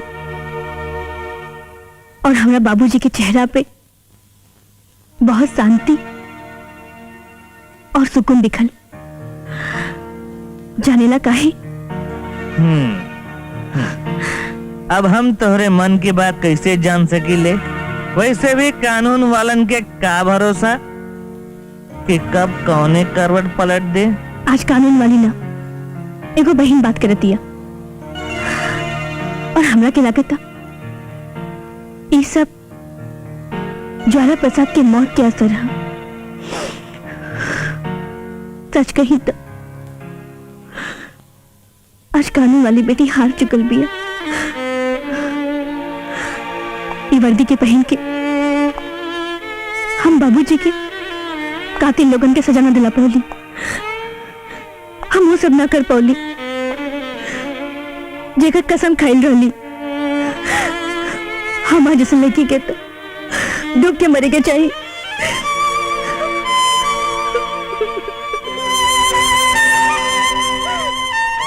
आज के दिन हमारा जिंदगी के सबसे बड़ा खुशी के दिन बाटे कविता।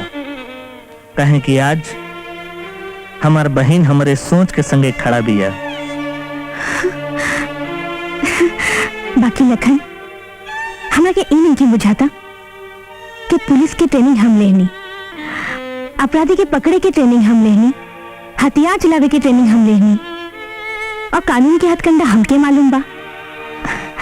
फिर कानून से तेज तोहार दिमाग कैसे चले लागल?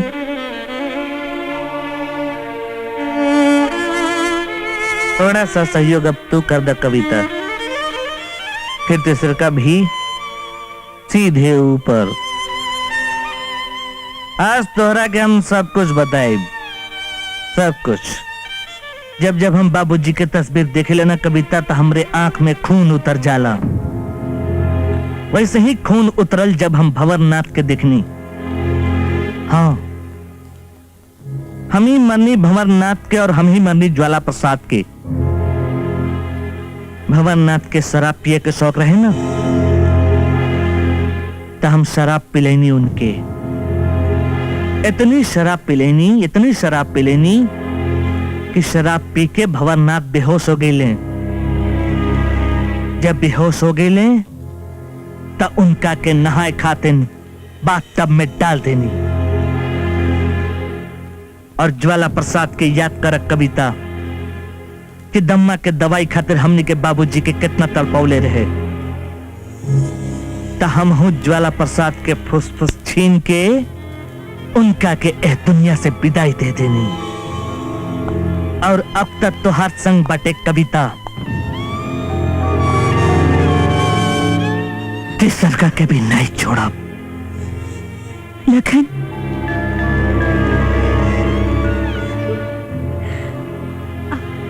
आज हमारे दिल से बहुत बड़ बोझ उतर गई लखन।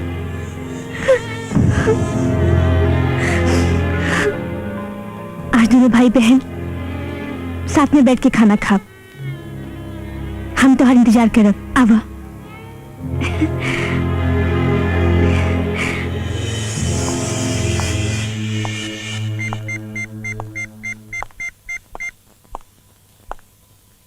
सर, जय हिंद। सर, भैरवनाथ और ज्वाला प्रसाद के कातिल के पता चल गई बा। हाँ सर, हम पक्का सबूत लेके आपके पास आ रहल बानी। अब भाई, थैंक यू सर। जय हिंद। हम ही मन्नी भंवरनाथ के और हम ही मन्नी ज्वाला प्रसाद के इतनी शराब पिलेनी कि शराब पी के भंवरनाथ बेहोश हो गए, तब उनका के नहाए खातिर बाथटब में डाल देनी। बहन जी, सबूत हमरे हाथ में बाटे, लेकिन लखन से इतनी होशियारी, इतनी तैयारी। एक बात तो याद रखे के चाहिए कि जहां से तू लोग के सोच खत्म हुई, वहां से लखन की सोच शुरू हुई। फिर भी होशियारी। कोई बात नहीं, मुबारक हो आपके अपन सबूत। हमके भेजवा दी जेल, लेकिन टेप एहर बा।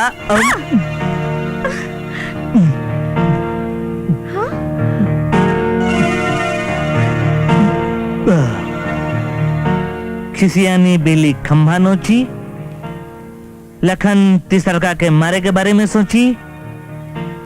सबूत सवेरे बाथरूम में खोज ली है। मुन्नी ढेर भइल चोरवा से पहिया, अब हाले बोला भेंट होई। अब भानु प्रताप, ज्यादा दिमाग चलावे के जरूरत नहीं खे। ई जौन दोनों मौत भइल बा, ई एक्सीडेंटल डेथ है। ई कोनो एक्सीडेंट नहीं है। अरे मर्डर। अरे भानु प्रताप, हमारा दोस्ती पे तोहरा के भरोसा बा कि ना? चल दोस्ती यानी गई तेल में ससुर तू जाके भवन से मिलने, वो मर गई। जाला से मिलने वो ससुर मुंह आ गई। अरे तारा से कुछ ना हो क्या बोल रहा? बहुरा गइल बसरवा। ये कैसे हो सकेला है? दोनों के मौत एक्सीडेंट से तो ना हो सकेला। ससुरा हवर के रहे, दारू पिए की आदत। वो ससुरा शराब पी के मर गए। ज्वाला के दम्मा के बीमारी रहे, वो फुसफुसिया के भी ना मर गए है ना। ताल में जरूर कोनो काला बा। हवाई जी पे भरोसा कर ठीक नहीं के है। हवा अपन सुरक्षा खुद दे के करे के पड़ी रे। ए, राणा सिंगना, शेर बहादुर बोला, शेर बहादुर। अरे शेर बहादुर अब दोसर के खातिर हो कब? हमारा खातिर तो आप राणा जी हैं। राणा जी अभी बतावा कि फोन काहे केले रहला? अरे भाई फोन तो केले रही मदद मांगे खातिर, लेकिन अब जब मदद खुद दे चल के हमारा पास आ रहल बा, अब सब चिंता उड़ गई। पहले ही बताई कि आप आ कब रहल बन। अच्छा ये बतावा कितना जल्दी रैली और हमारी सुरक्षा का व्यवस्था कर सकेला? 4 घंटा में। 12 घंटा देले तोरा के, कल पहुंच जाए। ठीक बात शेर बहादुर जी, आप आ जाए। जय हिंद सर। रहुआ हमरा के बुलौनी है? हाँ कविता, हम तोरा के एकरा खातिर बुलौली हाँ कि भंवरनाथ और ज्वाला प्रसाद के मर्डर केस कहाँ तक पहुंचल? सर, पोस्टमार्टम और केस के मुताबिक वो दोनों के मौत हमरा के एगो हादसा लागेला। हमके आशा ही ना पूरा विश्वास बा कि वो दोनों के मौत के पीछे केहू ना केहू की चाल हो। देखा, ये सब तोहार सरदर्द हो, हमके परिणाम चाहिए। तू जाने लू ना कि मरे वाला जौन आदमी रहलन वो बहुत आम आदमी नहीं रहलन। खास आदमी रहलन और दिल्ली सरकार से हमारे ऊपर इतना दबाव पड़ा था कि हम तोरा से बोल ना सकीला। जी सर, उधर और पर्सनल इंटरेस्ट देख के ही हम समझ चुकल बानी। रवा कुछ विशेष काम खातिर कहत रहनी है। हाँ, दिल्ली से राणा जंग बहादुर नाव के एगो आदमी आ रहल बड़न। उनके राजनीतिक गलियारे में बड़ा उठक बैठक बा। हम तो यो सुनत बानी कि वही क्षेत्र से चुनाव लड़े वाला बड़न और गृह मंत्रालय से उनके विशेष सुरक्षा के आदेश भइल बा और ये जिम्मेदारी हम तोरा ऊपर सौंपे चाहतानी और हमें पूरा भरोसा बा कि तोरा रहते कोनो भी किस्म के गड़बड़ी ना हुई। डोंट वरी सर, शेर बहादुर जी की सुरक्षा में तनिक भर भी चूक ना हुई। उनका के आवे तो दी। शेर बहादुर जिंदाबाद, शेर बहादुर जिंदाबाद, शेर बहादुर जिंदाबाद, शेर बहादुर जिंदाबाद, शेर बहादुर जिंदाबाद, शेर बहादुर जिंदाबाद, शेर बहादुर जिंदाबाद, शेर बहादुर जिंदाबाद, शेर बहादुर जिंदाबाद, शेर बहादुर जिंदाबाद, शेर बहादुर जिंदाबाद, शेर बहादुर जिंदाबाद। दादा जी क्या बात है। पीछे पीछे पहना हो राणा सिंह, पकड़ा। भाइयों और बहनों और दोस्तों, आप लोगों ने जो मान सम्मान और समर्थन हमरा के दिला, हमारा दिल एकदम गदगद हो गई। रउआ लोगन के स्वागत से आप लोगन के तारीफ खातिर हमरा पास कोनो शब्द नहीं थे। अरे भाई, चुनाव का टाइम आ गया है, नेता लोग टरटरा रहे हैं, चलो बैठो। हम इस क्षेत्र में आयल बानी, हमार हाथ के मजबूत करा। भैया राणा सिंह, हम एगो किसान का बच्चा है। आप लोगन का समस्या सब समझीला। रउआ लोगन एक बार हमारा हाथ मजबूत करा, सब समस्या दूर हो जाई। इस क्षेत्र में लड़कियन खातिर कोनो कॉलेज देखे, हम एक डिग्री कॉलेज खोलब। का हो, कौन है ये? उहे राणा जिक्रे खातिर हमार 7 साल बर्बाद हो गई। कोनो चीज की समस्या न रही, हर आदमी खुश रही, सब कुछ मिली। भैया ये उहे राणा सिंह हा। खाली हमारा हाथ मजबूत करा। हमरा के भरोसा हो कि तू लोग हमारा हाथ मजबूत करबो। शेर बहादुर एक साथे दूगो शिकार का मतलब? बगल में जोन खड़ा बाटे वो हमार दुश्मन बा, वो हमार शिकार है भानु प्रताप। ओ यही जे दोनों के वो दिन से लेके आज तक हम एकरा के ढूंढत रहली। आज वो दिन आ गइल बा, उकरा के जिंदा ना छोड़ब, जान से मार दे। आज दोनों को यही जे समाप्त हो जाए। चल नहीं भाई, आज इस जगह पे कविता का ड्यूटी बाटे, सुरक्षा के सारा जिम्मेदारी ओकरे ऊपर बाटे। हाँ चला चला आराम कर ले जाओ। नमस्ते। यह सब ठीक हो जाए। हाँ बोला जी साहब। अरे बोले के समय आपके बाद शेर बहादुर जी, कोनो तकलीफ तो ना भइल? ई बताई सुरक्षा के व्यवस्था चार चौबंद रहल कि ना? अरे एकदम चकाचक बा। आपके इंस्पेक्टर साहिबा तो एकदम काबिले तारीफ बानी। अरे ही खातिर तो आपकी सुरक्षा में लगौले बानी हम करा के। अरे सब छोड़ा व्यवस्था अवस्था, इनके प्रमोशन के बारे में सोचो भाई। एकदम जोन हाँ डिजर्व करता नहीं। हाँ हाँ हाँ बुझत हुआ ना। अरे हम सब बूझ गए नहीं। अब समझी कि उनके प्रमोशन की प्रक्रिया शुरू हो गई। तो ठीक है, शाम को मुलाकात हुई। एक मिनट। हाँ अल्लाह भानु प्रताप बात करें। अल्लाह हाँ हाँ जी थैंक यू। कहा है जी साहब? अरे कैसे व्यवस्था? अच्छा छोड़ो ये सब, देखा काम करा। हमारे जन्मदिन के पार्टी पर आ जी है। अरे हम आ जाए, आ जाए, काय चिंता करता नहीं, आ जाए। ठीक बा, चला रखा फोन। लाओ आवा चला आराम करें। चल जाए।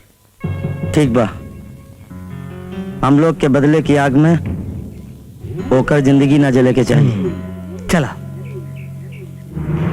इका कहता नहीं सर, आप जैसे अफसर के ये बात बिल्कुल शोभा नहीं की देत। अरे हम अफसर भइली तो का भइल? का हमरा लगे दिल नहीं खे? का हम इंसान ना ही? हमरे एक भावना नहीं खे? अरे ये दुनिया के वसूल हो कि कुछ पावे खातिर कुछ खोवे के पड़ेला। आज तू हमरा के सलूट मारेलू, तनी सोचा काल तोहरा के तोहरा जैसन अफसर जब सलूट मरी हैं और तोहार प्रमोशन हो जाई तो तोहार घरे वाले कितना खुश हुई हैं। अब बदले में का चाहिए हमके? सिर्फ तोहार 10 मिनट। अरे रिसिया मत रानी, रिसिया मत। आज आज आज तो वो खुश, हम हो खुश। अरे रानी, आज जवानी के 10 मिनट हमें तो दे दो।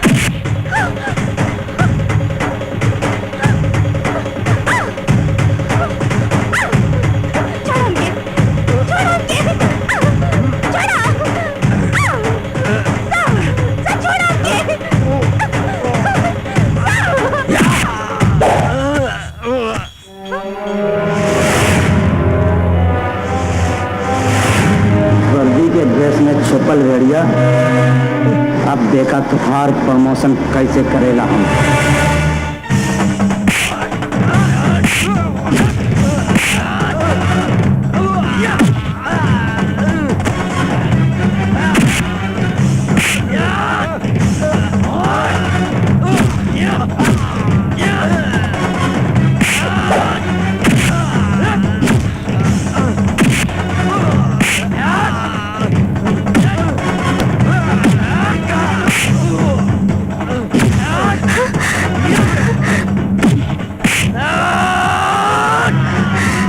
वर्दी में छुपल भेड़िया, तोरा के तो हम जान से मार दे। तोरे के दिए के हक नहीं के। रवि छोड़ दो। अगर इनके अंदर गैरत होगी तो खुदे मर जाए। ना छोड़ा भी करा के हम जान से मार दे। हमार कसम। छोड़ दो, चलो चलो।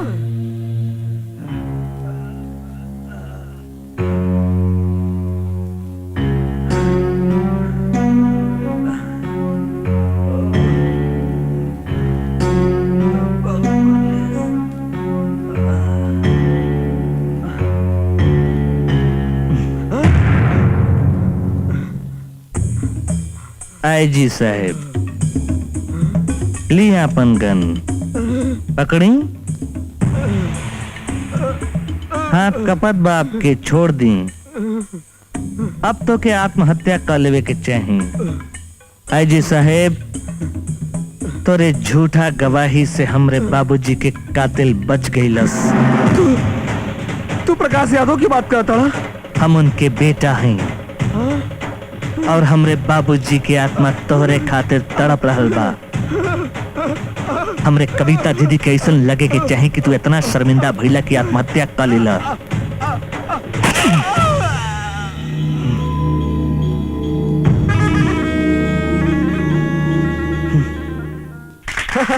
Happy birthday to you, happy birthday two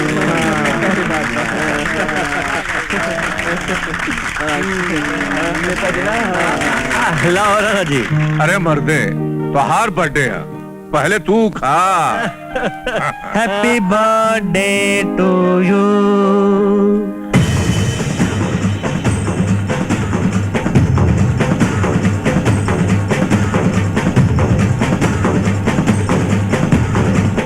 वाह मिस्टर भानु प्रताप, आपके जन्मदिन बहुत मुबारक हो।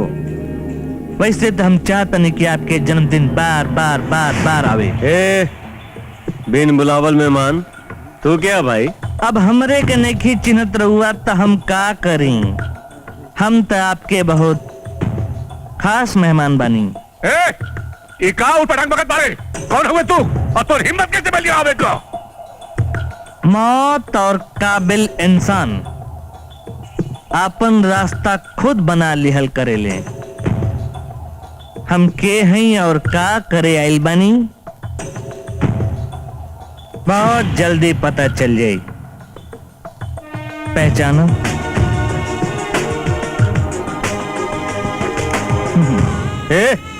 अरे भांग वांग खा के बड़े करे। अरे ये तो हमने चारों दोस्तन के फोटो है। इस तस्वीर के पीछे एगो कहानी भी लिखल बाटे। याद होई आपके ऐसन हम आशा करत हई भानु प्रताप। ढेर जोड़ मत डाला, फाट जाई, दिमकवा ब्लास्ट हो जाई। हम बता देते हैं, आज के 15 साल 3 महीना पहले गो बच्चा के जन्मदिन रहे भानु प्रताप, और तू तीनों दोस्त। ओए! अरे तू प्रकाश यादव के बेटवा का रे? बदकिस्मती से यही सच बा, लेकिन आज तो हर जन्मदिन तोरे मरण दिन में तब्दील हो जाए। ना बचवा ना, ऐसा गलती मत करी है। ये हमार दोस्त था और एक खातिर हम अपन जान दे सकीला। यह खोपड़िया उड़ाई और कफन पहना दी तो के। ना राणा सिंह, और ऊ कफन का होई जिकरा के 7 सालन से हम अपने सीने में छुपा के रख ले बानी। ये कौन की धड़ रे? सही मुहावरा है, गीधड़ का मौत आवेला तो शहर की ओर भागेला। तू ठीक जगह आइले है। गौर से देखा, हम गीदड़ ना शेर हूँ ही शेर। चिकरा के खौफ से तू 7 सालन से यहाँ के वहां भागत रहला। कुछ याद आइल? ए, कहीं तू इंस्पेक्टर रवि प्रताप तो नहीं खा? अच्छा, नाम तो याद है, ता काम भी याद होई। बहुत प्यार है ना भानु प्रताप से, है ना? तो आज उकरा मरण दिन हा, तो हार मरण दिन भी आज ही होई। तैयार हो जा राणा।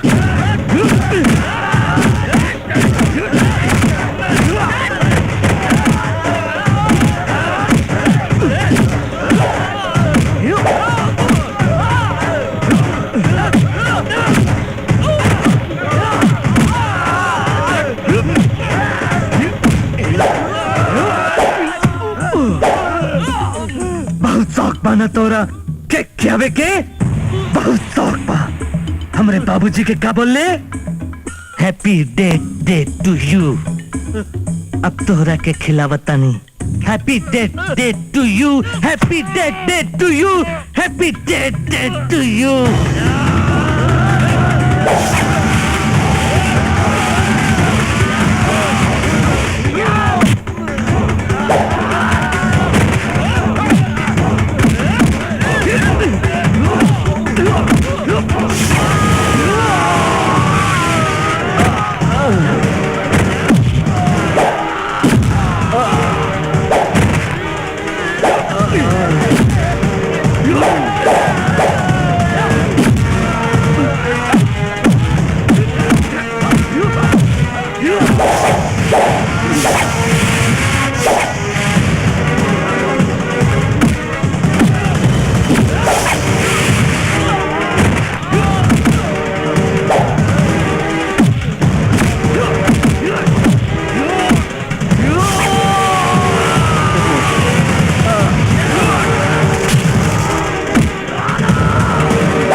ऐसे कैसे जाए देव तोरा के?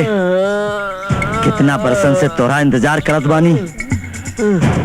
आज हरे साहब तोहार मौत से होई।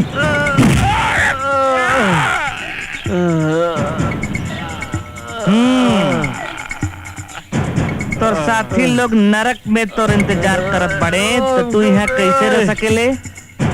और फिर तोरा फांसी देवे के बहुत शौक बाटे ना, तो ये दर्द के एहसास तो के भी होके के चाहिए।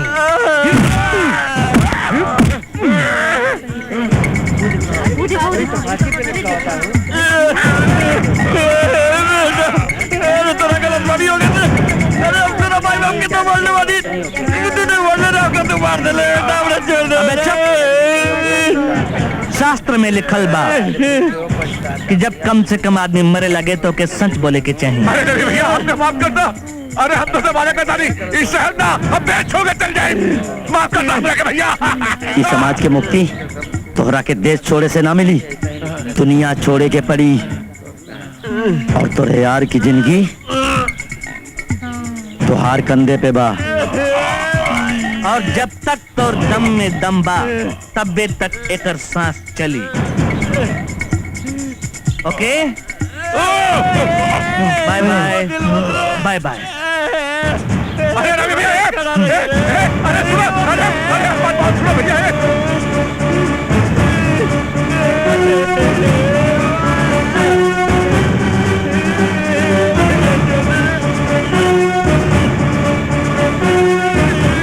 अरे नहीं भैया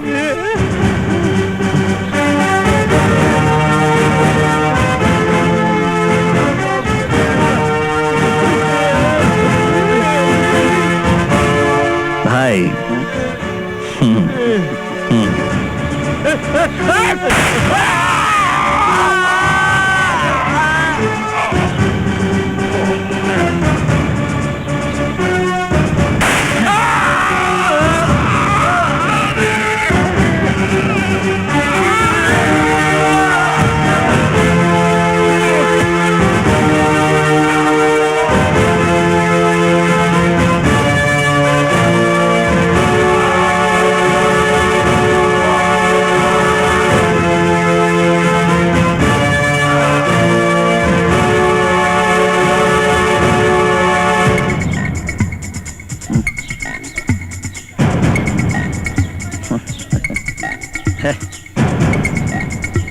चलो।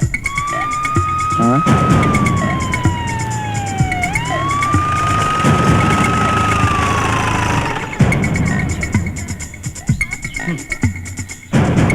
हटा लोग।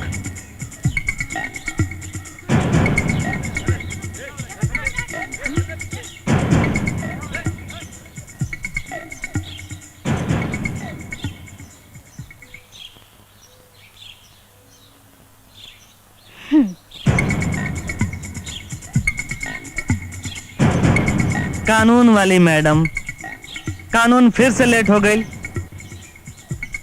2 गो 3 गो 4 गो के अपराधी मार के एकनी के भाग गई।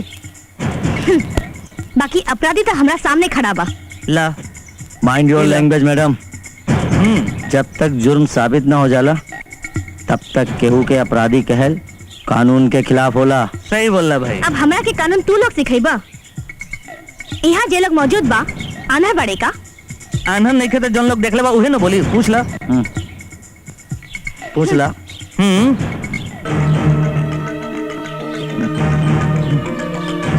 तू बतावा ये दोनों मरेला दोनों के। हाँ, तू बतावा। डेरा मत अपन मुंह खोला। हाँ, तू कुछ तो बोला। चुप काहे बड़ा बोला। ना देख लिया ना देख लिया ना देख लिया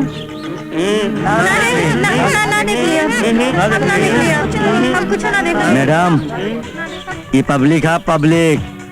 केहू गुनेगार की जय जयकार करेला ना तो ओकरे अंत पे खामोश भी हो जाला। कानून की देवी के आंख में पट्टी यह खातिर बांधी गई बा कि केहू के इंसाफ हैसियत देख के ना होला, मगर ओकरे बावजूद भी लोग ओकर फायदा उठावे ले। अभी तक पब्लिक है। मैडम सबसे बड़ी बात तो ई बाटे कि तू हमनी के गुनहगार सिद्ध भी कर देबू तो तोहके का मिली? एगो पदक और तारीफ के दुगो शब्द। आप ही कब मत भुला के जे लोग मरल बाटे ना, लोग समाज के गुनहगार रहे, वो इंसानियत के गुनहगार रहे, हमार गुनहगार रहे, तोहार गुनहगार रहे, उनकर गुनहगार रहे। अगर ओकनी के नहीं रहता सन तो हमरा के तो गुनहगार नहीं समझतो। अगर ओकनी के नहीं रहता सन ते दुश्मन नहीं बनते कानून के। अगर ओकनी के नहीं रहता सन तो तोहरा के इतना टेंशन नहीं हुई। और फिर कानून में विश्वास पैदा करे के बाटे तो पहले सिस्टम का ठीक कल जरूरी बाटे। कल पुर्जा ठीक नहीं रही तो मशीन का चली आए। और ओकरे बावजूद भी लगा था कि हम दोनों गुनहगार बानी ता गिरफ्तार कर ला हमरा के। मगर याद रखिया, कानून की लड़ाई में इंसाफ कबो ना मिलेला, मिली तब सिर्फ तारीख।